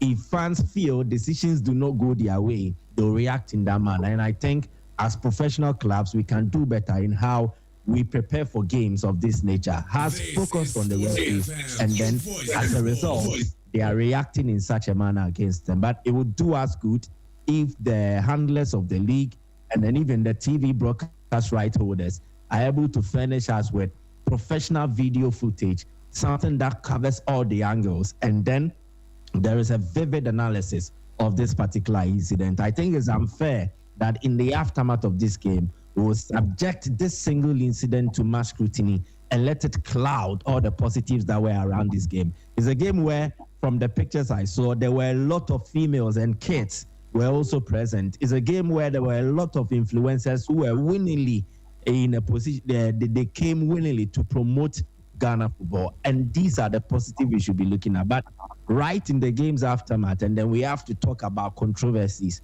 I think Adesa Productions, the GFA, can do us a lot of good by providing a professional video footage that clearly highlights this area. And then we can all be very much satisfied. Those who have doubts, those who have concern, will now be very clear as to the decision that the referee took. But in my opinion, from the amateur video footages I've seen, I think it was a right call. Well, we'll wait to see what the FA says. They've charged Hearts of Oak and Hussein Mohammed for misconducting themselves. We wait to see what the decision will be. Michael, the other game, and some people think that was the top liner, rather. It was Adriana at home to Mediama, ended goalless, but it wasn't because there was no action. Your thoughts on that? You were there. Can you just run those who missed out on that game, how it went, how it played out, and your thoughts on that goalless draw between Adriana and Mediama? It's going to be difficult for Adriana for various reasons. Mediama have mastered how to play at the Nabwa Park. They know how to go there, frustrate Adriana, and then get the result. So it doesn't really matter if Mediama have form or if they don't have form. I think they have a very good squad and they know how to ginger a performance against Adriana away from home. And don't forget, this season they had already gone there to defeat Young Apostles by 2-0. And Mediama seems to have kind of developed a certain familiarity with that venue. But I think on the day, Adriana did not really show up. Now, Mediama's midfield is actually a tough one to play against.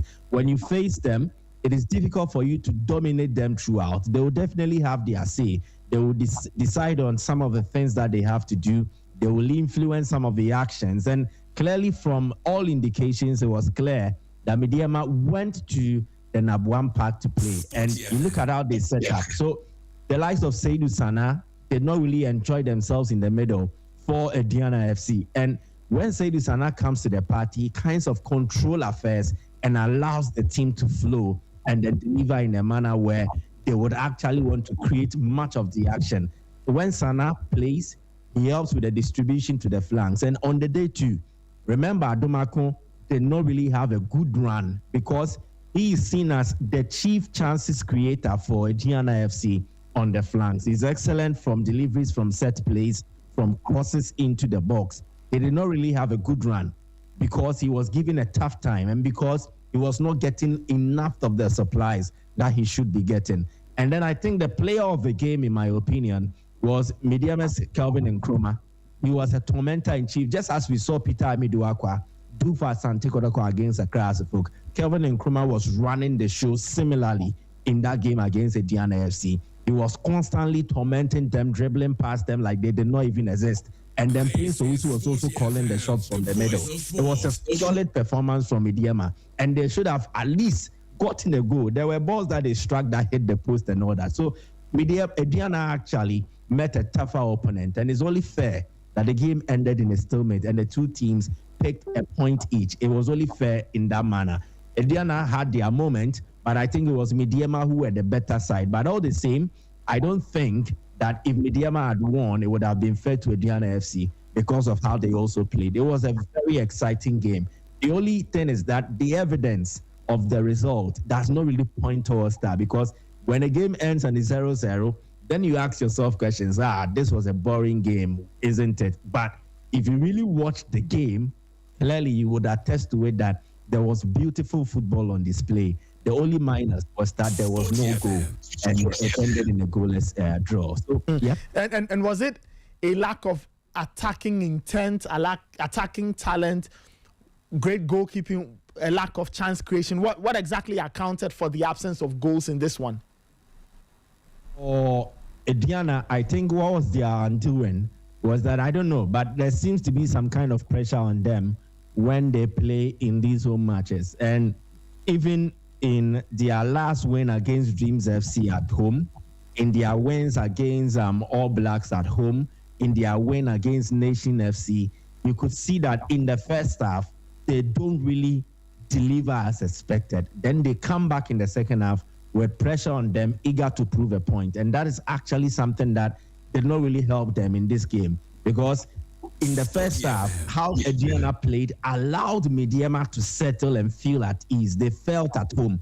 So Mediama played their game. And when you allow them, then they will dominate play and then they will possess the ball most times. And it would actually not help Adriana FC, because if you don't have the ball, then you don't work most of the chances to create opportunities and score. So that is actually what happened. I think Adriana did not start the game well. And by the time they warmed themselves into it, then Mediama had already settled and it became a 50-50 game. It was not like a home dominant performance from the Adriana FC team. Again, someone like Emmanuel Mafo has not really delivered in the last two games. He's a player that the spotlight was shown on due to a start to the season for the club. But I think in the last 2-3 games, especially in their last two home games, it's not really risen to the occasion. And that is also an issue. He's their key attacker this season. He makes sure that things will work for them. I know that Sidibe and everything that he does, he's a workaholic. But the main player who makes the Diana FC attack work is Emmanuel Murphy. If he does not come to the party, it becomes an issue. The third one for Diana FC again will be, remember, Adomako. Now he steps to the occasion and delivers a lot of the ball. He's similar to what Dani Alves offered the Barcelona team, similar to what the likes of Marcelo offered Real Madrid, but he is mostly a right fullback. He operates from the right channel. He didn't really have a good game, and it was because Mediama structured themselves in a manner where they limited spaces for him. They did not allow him free movement as he would, and then he did not really get enough chances to send balls into the box, and it really hurt them. So that is for Diana FC. Even when they decided to bring on more the likes of Kamara and then Bright J, it did not change anything. And credits to Mediama for doing that. For Mediama, what I think lacked was that a clinical finisher. Mediama have a very good team where they create. From the right, Kamaldeen Mamadou will mostly support the attack, and then he will mostly help in terms of the chance creation. What really does not work for them is that someone to finish the balls. Salim Adams put up a solid performance together with himself, Emmanuel Owusu, and then Prince Owusu. They made sure that they stifled Adriana's midfield. They controlled everything. Even when he decided to bring on board Fusi Taylor, he came to add to what the midfield had already done in the first half, and then right before Fusi entered in the second half. And I've said this several times, it looks like I'm beginning to sound like a broken record, but Mediama's midfield stands out for one of the best in the Ghana Premier League, if not the best. They can choose any shape at any point in time, and it allows the coach to do tactical variations. In the game against Adriana, they started with a midfield three: Salim Adams, Prince Owusu, Emmanuel Owusu. Salim was more of a box-to-box. Prince Owusu sat and played as a single pivot, and Emmanuel Owusu on the other flank. Then at a point in time, they had to switch and do with a double pivot, Salim and Prince. Then at a point in time, they changed. When Fusi Taylor came, Fusi Taylor became the anchor, and then the others supported. So the coach really understands his players and knows how to use them at a point in time. But I think their biggest issue is the chance conversions, because they were creating chances. When God knows Jack Pasu came on board, he actually took the free kick that hit the post. He was able to reave options, and then create a lot of chances. But it was about the finishing, and that is what Mediama needs to work on.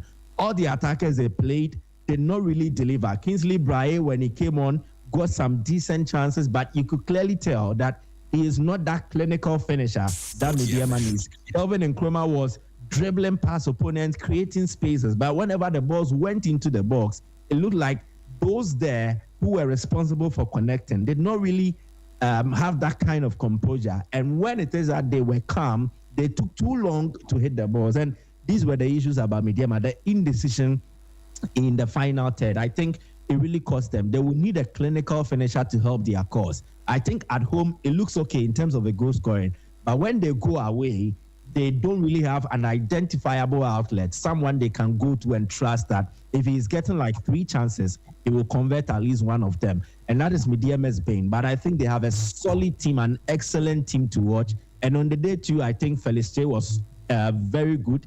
he did put up a very, very good performance. So it was not the game ended goalless.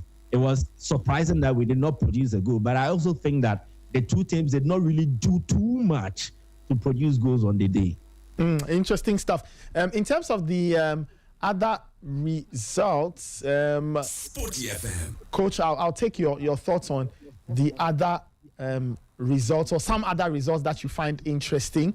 Heart of Lions beat Brekum Chelsea by 1-0.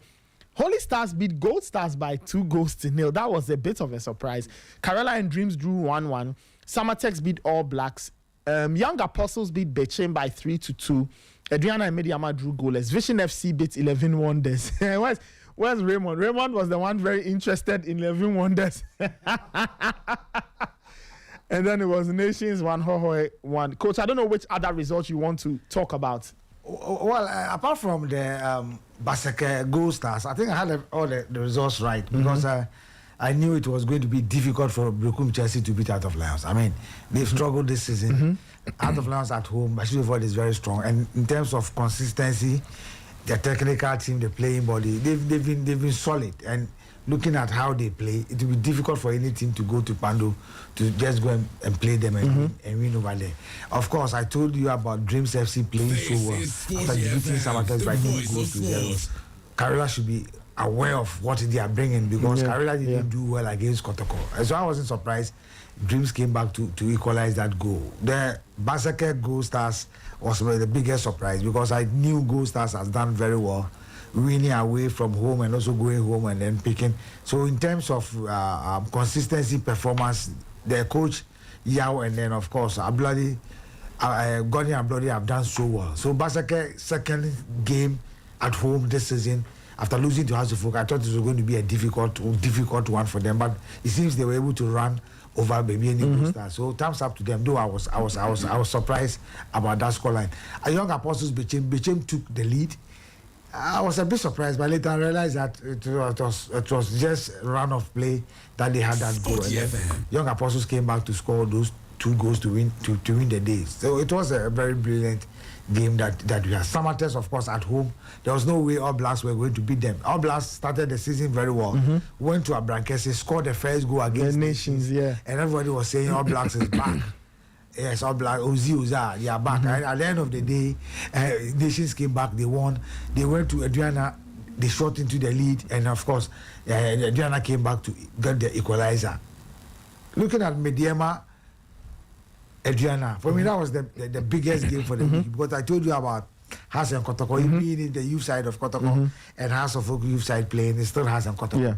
But team on the league, on top of the league, and then second on the league are playing. Of course, you look at that team and ask yourself which quality players are they bringing on board. And Coach Ibrahim Tanko have done so well. For me, I think that it wasn't a fair result that came yesterday from that side because I believe that Mediama dominated. Emmanuel Nkrumah on the left side was just fantastic. They couldn't handle him. Remember Adumako, Tanko handled him at Krala. So he knows him very well. He knows what he can do when he searches for it. So he blocked him by playing Emmanuel Nkrumah there. So the moment he searched for it, Emmanuel Nkrumah will take advantage. Salim Adams loves to send those long balls out there. As my brother said, in terms of finishing, that is where I think Mediama needs to work on. It was a very good game. For Adriana to bring Brighter J on and the rest of the players tells you that they were in a difficult situation. But on the whole, it was a very good game. Frimpong Manso, I told you, he said it is coming home. But remember, England said it was coming home, but it went to Rome. But for me, I think that one player I have to always mention is Emmanuel Ano.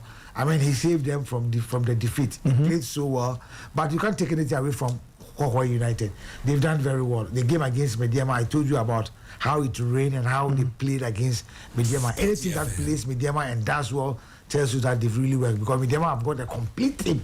And for me, I wasn't surprised. So for me, the scorelines were there. But for the House and Kotoko game, I've told you, I was not expecting much goals in that game, but I was expecting much higher performance from both teams. Yeah. The standard for me is not the House and Kotoko that we witnessed, but just that so at the end of the day, the better side won. Wonderful. It was an improvement. Last season, I watched again the same Super. Last season was really poor.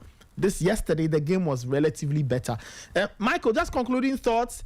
11 Wonders, you were following that game. They lost 2-1 to Vision. I left that one for Raymond. Yes, then you were giving Raymond the updates from that one. Just a few thoughts on Vision FC beating 11 Wonders by 2-1. Definitely, Vision will want to make the most of their home matches. They wouldn't want to be in a position where they don't get much of the most points from home, and then they would have to struggle in the second round for points to ensure survival. So I knew that coming up against 11 Wonders, an opponent that has been struggling since the start of the season, they would definitely winning the 3 maximum points against them. So it was not really surprising. I think one issue I would love to touch on is there needs to be a more scientific approach towards awarding Player of the Match awards. I think it is becoming too it is becoming more of an issue. I wouldn't have mentioned this, but I think it is unfair to players who play so well in games, and then because they are not popular or because their clubs do not want to promote them, they are ignored. And then players who barely did impress are given the honor of being awarded MVP. I think it is very, very poor. And let me start with this. I was at the Dr. Kwame Chase Sports Complex last Friday to watch Nations versus Hohoe United. Throughout the game, for the neutrals, for those who supported Nations, and even those who supported Hohoe, everybody was in agreement that the best player of the day was the number 5 player for Hohoe United, Safian Usman, who is their captain. He was everywhere. In the first half alone, he single-handedly created like 4 chances, goal-scoring chances. He was a press-resistant player. Anytime he had the ball, Nations FC had to use like 2 or 3 players to try and then block him from progressing or carrying the ball or from picking a pass. And in most times, in those duels, he was successful. He barely put a foot wrong in the game. And everybody was so clear in his mind that definitely, even before the game ended, he should win the MVP. To the utter surprise of everyone at the stadium. Okay, not everyone, because people within the stadium actually took that decision. But to most people at the stadium, the game ended, and then they presented the MVP to Razak Simpson. I am in no way trying to belittle the impact of Razak Simpson in the game. But even in the Nations FC team, he wasn't their best player. Like Coach mentioned, Emmanuel Ano got that equalizer for them through his own solo effort. It was his brilliant effort, his own thinking, his own innovation. He created space at an instance where that space did not really exist. How Ano manufactured that goal is a thing of beauty. And I think if anybody within the Nations FC team deserved that recognition as a player of the match, it should have gone to him. On the day, Nations FC conceded chance after chance. And Razak Simpson was their leader at the back. He was the captain. Clearly, I think the way we award MVPs can change. We need to be a bit scientific about it. We don't just need to leave it to the VMOs and then the match commissioners to choose. What is the criteria? How are they choosing the best players for the games? There are allegations that there are times where the home clubs team up with these VMOs, and there are times where even the VMOs are attached to the clubs, and then they use it as an opportunity to promote their players. So when it is out that this player has won 5 MVPs, it kind of adds something to his value. It helps the player, and so they are using this to promote players and not necessarily rewarding players for their performances and all the others. And I think it discourages players from giving their best because they know that they will not even be recognized. And then again, the danger is that when we are offering call-ups to local players, we kind of run campaigns on radio. Oh, this player has won 6 MVPs. But truly, if you follow the league and you watch the league, you would know that that player does not even deserve the call-up. So I think we need to change in this approach. I am saying this because it is something that has occurred for a consistent period. The last time, there was a case involving House of Folk away at Brekum, against Brekum Chelsea. And Kwesi Sorutu Batori was given the MVP. Trust me, on the day I was there, he was not the best player. Even Raphael and Ponsan for House of Folk in that match bossed the midfield. controlled everything.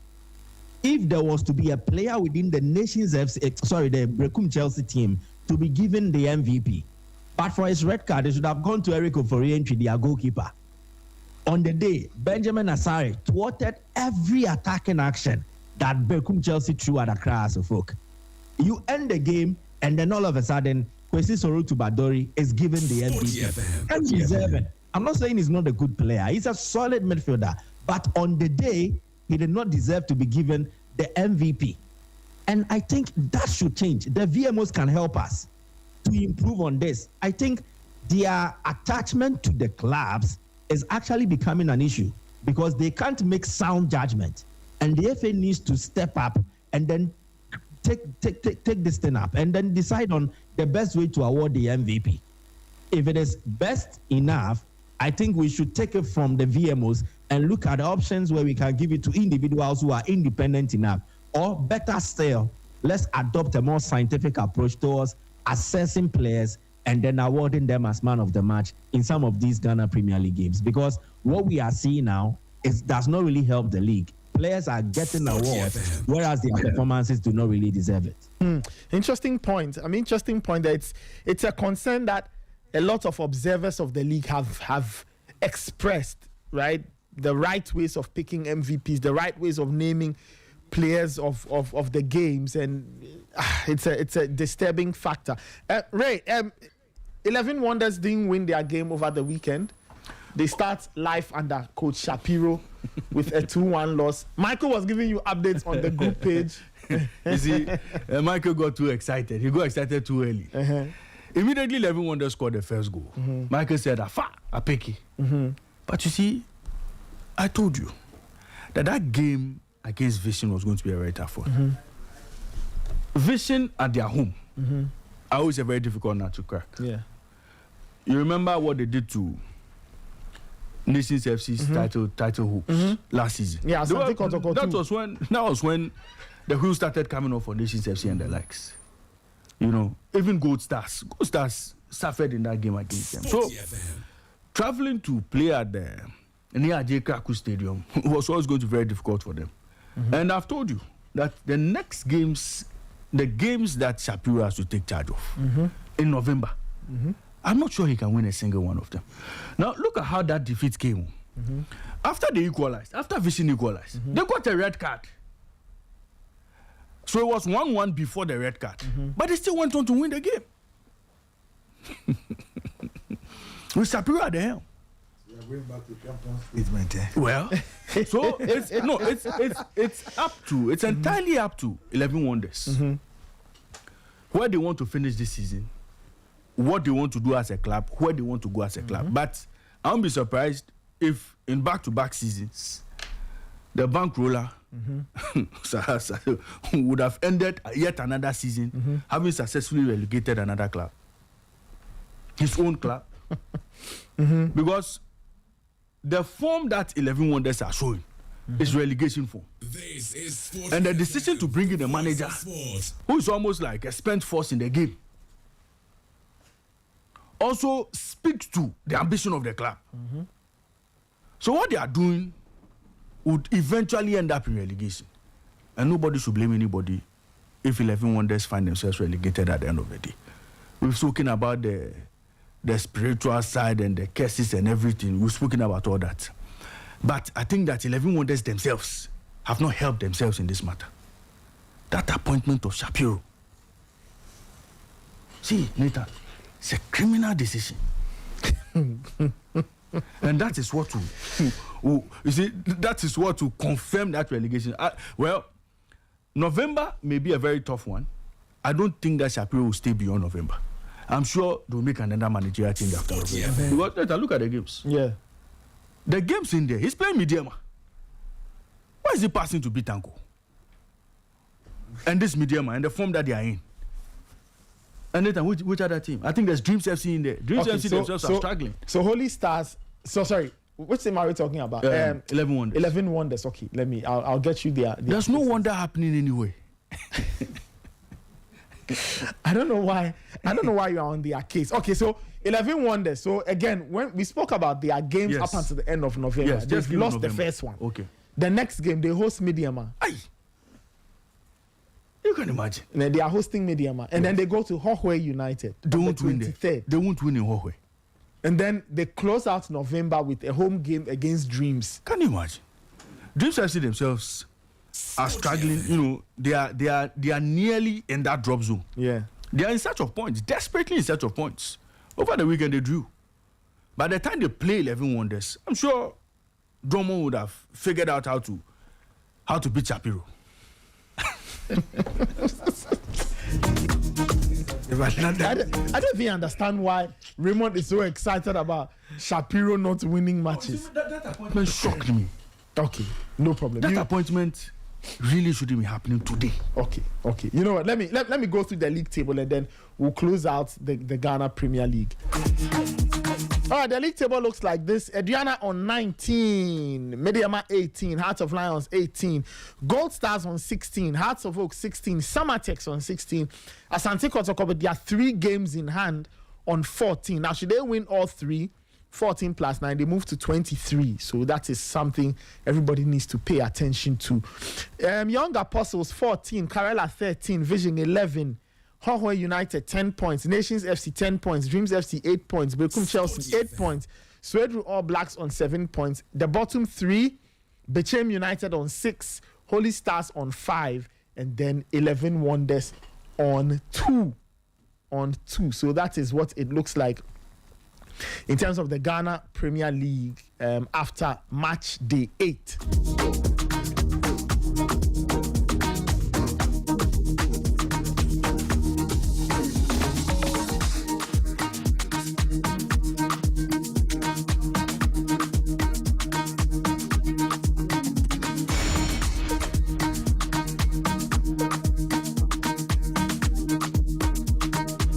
10 minutes after 9. We'll take. I know whether we should touch on Europe briefly and then we take some calls. We should take calls. Okay. All right, let's take some calls. 10 minutes after 9. Give us a call. 054 257 106. Okay, we should take some music. Okay, all right. So my production team says we'll take some music. Let's take a spot of music. Let's finish the callers and then we'll break with some music. Because the callers have been waiting to. The callers have been waiting to talk. The callers want to talk. Yeah. So let's take the calls. Yeah. Let's take the calls. 054 257 1061. 054 257 1061. I think we have a caller on the line. Hello.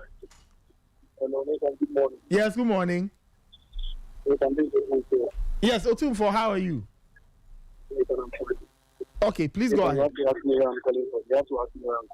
Sorry, where are you calling from today? I'm calling from the Supreme Court today. From the Supreme Court? Yes, Nathan. What are you doing at the Supreme Court this morning? Normal, business service. So business has taken you to the Supreme Court? Yes, okay. I see. I hope you are not in trouble, though. Oh, no, Nathan, by the grace of God. Okay, we thank God. All right, please go ahead, Otumfo. Nathan, do you remember my famous song? Yes, one hour, yeah. Okay, 1 hour. Do you remember the song I sang to you last? I remember. Nathan, first of all, I want people to understand that modern day football has nothing to do with you waving white handkerchief as if you have some Methodist Women Fellowship in the counseling service, annual counseling service. That one apart. Nathan, as a book fans came to the stadium with a notion being created in their head that the referee, it's going to be a problem, and so everything the referee did, and it looked like it came to teach them. Like I don't know if you remember the game concerning Kotoko and how you call it, the work of Kotoko. I told you the referee cheat work, do something small, go against Kotoko plans. And my people flying bottles on the field, and how to do the same thing yesterday later. And also thinking about the allegation concerning the Local Academy. Sorry? About the allegation concerning the Local Academy. Okay. This issue, I have experience of God is going to be more than 30 years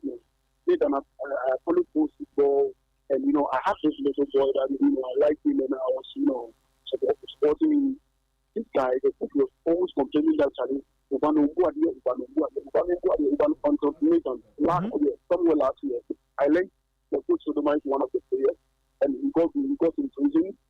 And you know, I called my boy and I told him, what is your coach? You know, the coach, you know, and he was like, okay, so I told him, and the person may and I was like, why did you tell me? We need to know what you do have that voice, you know. I'm a Madina. I'm a Madina boy. And when I talk about this thing, everybody in Madina knows the club I'm talking about. This is the club I've been supporting for more than 50 years. You understand? You know, it's not a people, it's a fact. In the Madina people, they know the good stuff I'm talking about. Oh, okay. Well, I don't even know how to respond to this, but Otufu, I mean, if you have info that something like this is happening, maybe you should speak with the police. So now, Nathan, you know what I do now. When I see a little boy maybe wearing the TGC and then going to training, people unfortunately to see where the kid lives. Sometimes I just walk the street to the parents and tell them, no, your son has to stop playing for this thing because this is what it's doing. And Nathan, it's a major problem. It's a major problem. Okay, all right. So I mean, good work in terms of telling the parents, but I also think that you need to get the law involved. So let's see what you can do going forward. Yes. How can someone be jailed and then in less than a year the person come back? So Nathan, you going to the police station and people. No, but you see, the point is that the police are the mandated body dealing with wrongdoings. You get what I mean? Yes. So yes, you are advising the parents, which is good, but I think the law has to be involved somehow. You know, I know we have our own misconceptions or misgivings about law enforcement or the security agencies, but at least when you make that report, it goes on record. You know, because Nathan, I'm really critical about this thing because growing up, Nathan, I nearly, fell victim to this. You know, I can imagine. You know, I survived it. I can imagine. You know, I can imagine. Yeah, I survived it, and they've been making advances of me, like this guys, This is serious. Now, I'm telling you, I'm not exaggerating. Wow. I'm not exaggerating. I met one guy recently. This guy told me he wanted to give me, Hey, I'm not kidding, Nathan. I know you're not kidding. This is quite serious. Our morals doesn't, allow us to, engage ourselves in these things. Unfortunately. But, I want to send another warning to Emmanuel, that, I told him, Kotoko is going to put pepper in this book. I'm going to just leave the line so that okay.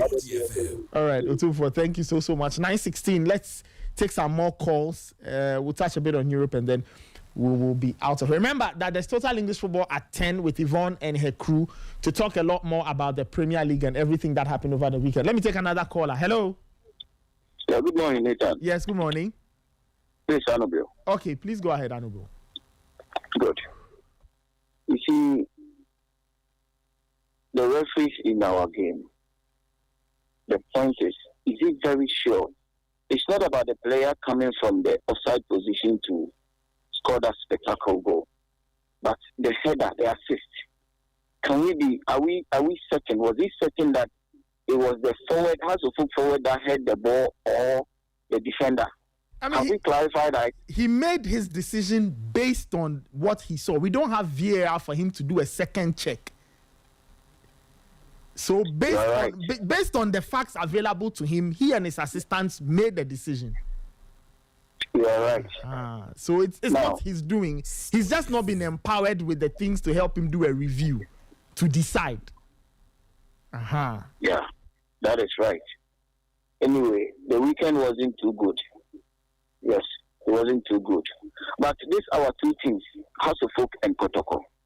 You see the player. I'm a House of Folk fan. You see the player, the energy he channeled to attack. He wanted to bully through the police to get to the referee. If he had used the same energy to play the match, does he think he was going to lose? You see, when they are playing these local games, look at their demeanor. Nathan, if you would pardon me to fire a little bit this morning. You see, most of our players that we call professionals, most of them are unprofessional. They are zero in professionalism. In fact, most of them are uncivilized. Oh, see, no, that's. This is Sporty. No, look at what the guy was doing. No, he was on the battlefield. Though. I saw the video. The officers were there, police officers, a lot of them, and he was bullied. Some policemen should have slapped him. He should have been slapped. Who bullied him to go and beat a referee, a player? Is it civilized? You see, they will do this, and when they go to Africa, they can't even compete with their colleagues, their mates. They can't call it. I'm not going to G6. Now we have the channel. No, G6. Both of them. But when they are here, local champions, look at what they do, and they come back to tell us that we speak negativity about the game. This thing yesterday, I was in Cape Coast. I traveled to Cape Coast, so I saw Sewa Amehere. Some of the public, very well-known people were going in there. These are the time that we are all trying to revive the game. And look at what you are doing. Look at what you are doing on the pitch. A player. This is not even a fan or an official. A player. You are charging on a coach surrounded by police officers, and you are still trying to break through. I mean, what are we teaching our boys? What are they learning? When they watch the European matches, is that what they see? This is so embarrassing. Trust me, this is so embarrassing. Even if the referee faulted, is it your duty to attack the referee? Don't you have team officials that will lodge their complaints, and the issue will be looked at and do whatever they want to do? They are so unprofessional, and some of them are uncivilized. Some of them, Nathan, this is so bad. You can just stand somewhere and react a little, but look at the way you are charging forward as if we know being a Kotoko. Hello. We lost Honorable there. 921 054 257 1061. Your WhatsApp messages are equally welcome. So we'll be touching on those WhatsApp messages in a bit before we proceed. Hello. Hello. Good morning, Mr. Paul. Yes, good morning. Please, Augustine here. Okay, please go ahead. Please about the Super Clash. Mm-hmm. Okay, well, I think I might commend the production. The coverage. Okay. I think for the first time in... You weren't at the stadium? Yes, I was. Okay. So you watched it in the house? Stadium. Okay, no problem. Yes, I was watching it live on Media General, and trust me, for many years, this is the best coverage I've had. And with regards to the officiating, I think the referee was okay. Trust me, with the high pressure game like Heart of Oak and Kotoko, a lot of things goes into the game. And the offside situation, you see, even if you should go to VAR, I think it can even take you more than a day, and you won't come up with the right call. Okay. Because first of all, when the ball went in, I knew what an offside was. It was so clear. It was few meters away from the last defender, so I knew it was an offside. And where the referee was standing, you understand, the referee had a better view because he was directly vertically to the action. You understand? I had it there. I'm talking about the assistant referee. He had a better view. So for him to have reported that, I think we should give him credit. You understand? But whether the ball came from the head of Asante Kotoko player or a Heart of Oak player, Asante, you will always assume that it was a headed pass. Do you understand? So I think we should give them credit. And for the attendance too, we can do better. Me myself, I wasn't at the stadium. I think we can do better. I mean, they did a lot of things right, and whatever that they are doing, they should add it, to it. I mean, you experience a super fantastic. Okay. That's a wonderful one. All right. Thank you so much. Thank you so. As for the attendance, getting to the start of the game, it wasn't too great, but I think it got better. Coach, let me take this last caller, and then we can proceed to other things. Hello. Yeah, Nathan. Yeah. My line dropped. Yes, Honorable. Yes. Yes.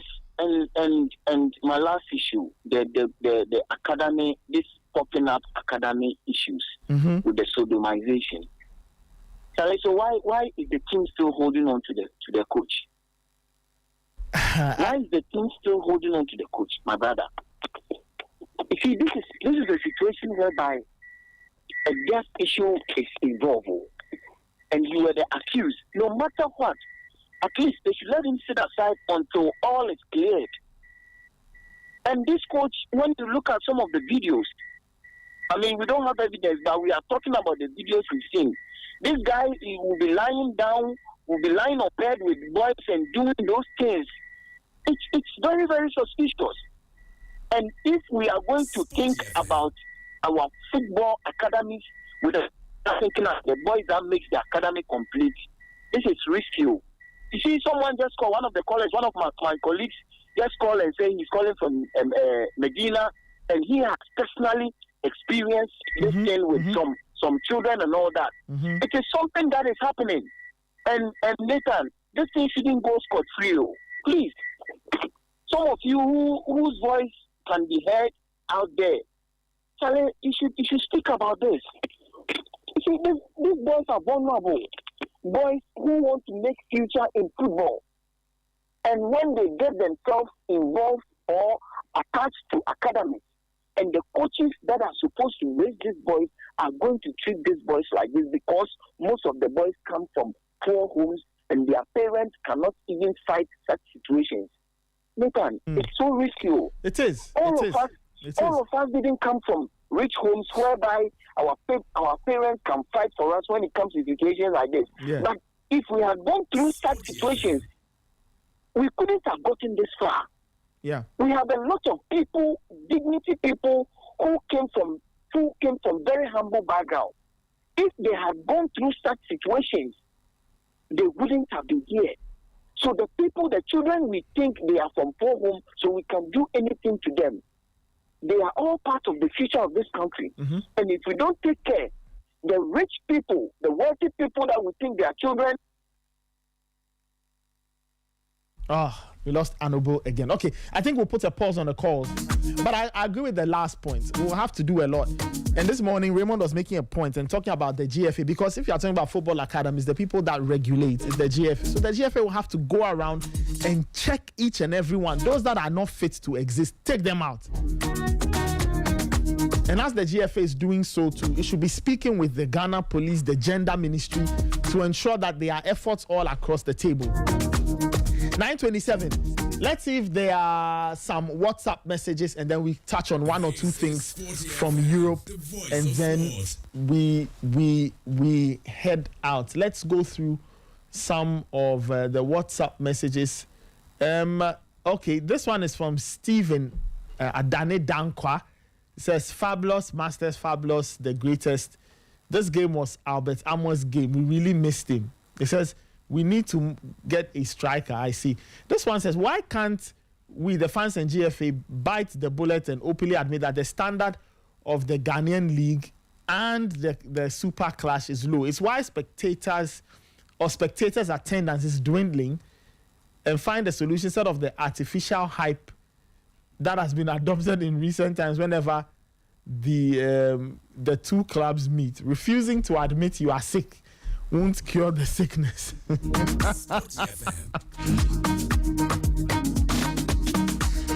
Anyway, 9:28. Let's touch on one or two things.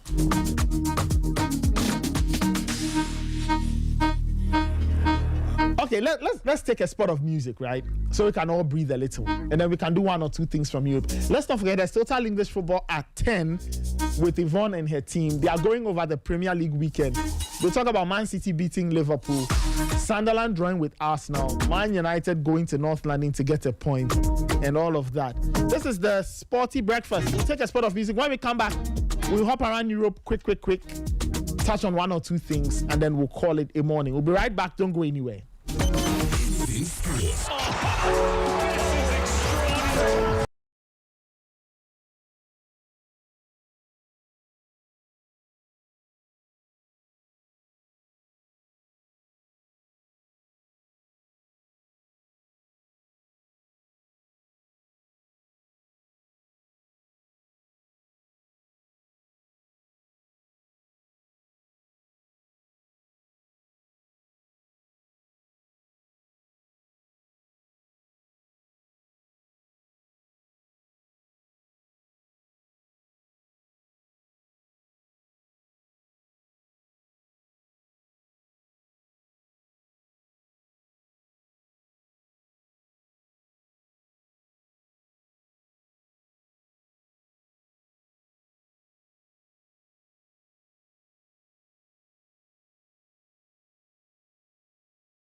open, no. You gotta love the song, man. That is my hit, too. This one and you dey take jam. Yeah, one eye open. People say one eye open on the academies. Shapiro, they look for you. Yeah, Shapiro say one eye open on the team. Charlie Blacko be guy. Oh, Blacko is the guy. We need to see if we can have Blacko in one. Oh, Blacko. See, later if you bring Blacko, that day I no good. See, I could be starstruck, you know. Anyway, if we go to Europe, a few very interesting results. As I said, there's total English football at 10 after Sporty breakfast. Yvonne Woyomi and her team will be here to talk a lot about the Premier League, right? So over the weekend, all kinds of interesting results happened. Man City beat Liverpool by 3. And so as we were keeping one eye on the Super Clash, I also checked Man City, they put for one side. Wow. Erling Haaland, Nico Gonzalez, and Jeremy Doku. Jeremy Doku getting 3 past Liverpool. Coach, let me ask you a question. What is wrong with Liverpool this season? Maybe you can tell us. No, they've not been consistent, to be honest with you. I mean, I watched the game against Real Madrid and I'll say, Liverpool has arrived. They've come back. And just yesterday, you ask yourself what is wrong. But I think that is about the mindset. You think it's a mindset problem? Yes, it's a mindset because the squad is there. So what is it? I think it's the same game plan, the game materials that he had with Real Madrid. And then going into the City game. I mean, under Jurgen Klopp, they've been beating City, both home and away. Anytime they play, don't have it easy. But this time, look at what they did to them yesterday. I mean, it was totally Man City. Yes, in as much as Erling Haaland, everybody know he's scoring. He missed the penalty, but he scored. But I think Jeremy Doku is in form. He's carrying the team along. And 1v1 situations, he will let you suffer. And he normally loves to get into the penalty area. Either a penalty he will look for or probably set his colleagues by creating spaces. But for Liverpool, if Mo Salah is not in the game, then it seems they are dead. And that's it. I think ever since Diaz left for Bayern Munich, they are suffering from the other side of the attack where Gakpo sometimes operates. Unfortunately, yes, they lost Diego Jota. He comes from the bench, he will give you a surprise goal and all that. But their 3 midfielders are still there. And that's exactly what they are doing. So you ask yourself, what is really wrong with Liverpool? It's been inconsistent, that's it. Wow, inconsistency. Ray, do you have a point? I saw the game yesterday. Now, one thing struck me. That starting lineup and where Vets was supposed to start. We know him to be a playmaker. Okay. But in the game yesterday, he was deployed. His starting position was the left-hand side of that Liverpool attack. The left-hand side? Yes. Okay. And then he decided to accommodate Szoboszlai Sporty FM in that number 10 row. So it was Salah on the right, Vets on the left, Szoboszlai in that hole. You know, playing as a terraquatista. I see. Clearly, it was a very strange. So for Vets off the left, yes, Salah off the right. So Gakpo would have been on the left, and then Vets would have been in the middle. Where Szoboszlai was playing, right behind the Kitiki. But you know, and we've always said this season that look, VVD has been the weakest link in that Liverpool defense. Okay. So if you look at all the defenders yesterday, Bradley, Konate, Robertson. The defender who really struggled in the game was VVD. And he's had those funny games against very tricky teams in the Premier League this season. Almost all the games they've lost. And I think you could count as many as 5. They've lost 5 games this season. Yes. So the 5 games they've lost in the Premier League. So there's this one. Yeah, they lost to Man United. Yes. They lost to Palace. Yeah. I'm trying to remember. And then they lost to Brentford. Okay, Brentford, yes. Yes. So Palace was in the cup. And then they lost to Palace in the league. They didn't get the winner. Yes, they indicated. So, you see, all those defeats, you'd find the hand of our good friend VVD. And what seems to be the problem? Positioning, command, reading danger. That has been one of his key attributes. But, I mean, I don't know exactly what's happening. What he's doing best now is when he search for corner. Yes, and then planting a header. His decision making at the back has been a problem. It's become a problem. It's now Konate, Robertson. At the point he was on the bench. I mean, VVD for me, I think that he needs to up because He's gone down. I mean, he was the leader on the field of play from the back through to the midfield when they are transiting. A lot on the left side where Robinson normally search for it.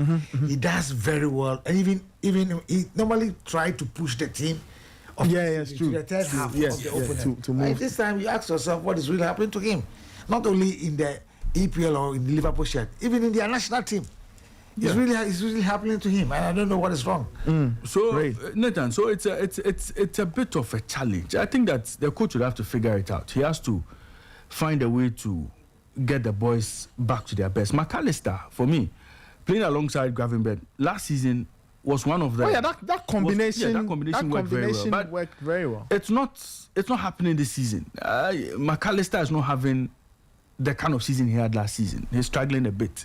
Again, that has also given them issues, and so he has to find a way to get these boys to regroup, calm down, and try to play at a different level.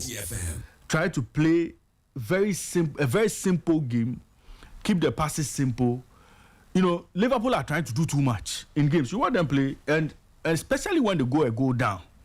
There's so much pressure on them. They are trying to mix everything up, and then eventually it just goes off for them completely. So, I mean, they have the players, just like Coach said. The materials they have in there. I don't think there are too many Premier League clubs today that have the quality they have. Yesterday, you look at that Man City team.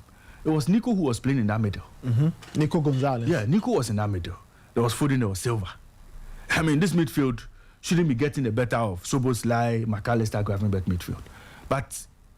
But they had quality in very key moments to decide the game. Look at that Manchester City backline.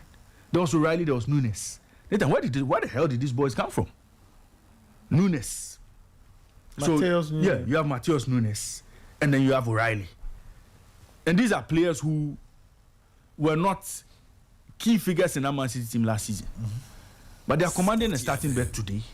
And they are holding their own against players like Vets and Salah and the likes. Because Pep have not the system. The system. Yeah, he's going according to what he does best. Absolutely. And that is Pep Guardiola for you. Yeah. He will bring you in. He will make sure that you do what he wants, not what you want. Yeah. So. And for me, I think that is what is really happening. Yeah. So I think that if the argument is about new players coming in and the new players needing time to understand the coach's philosophy and then properly get integrated into the team, I think that Man City have equally the same problems as well. Cherki just joined the team by his playing. We saw the Rangers also joining the team. All of these teams have players who have just come in. Phil Foden was off color. Yeah, but nice. Coach has found a way to get him to, get back to his best. They allowed Grealish to leave. I mean, Man City have also had issues themselves. Their goalkeeper left, Donnarumma has come in. So, if it's about new players coming in, you, the coach, would have to figure out what you want these players to do. You bought them.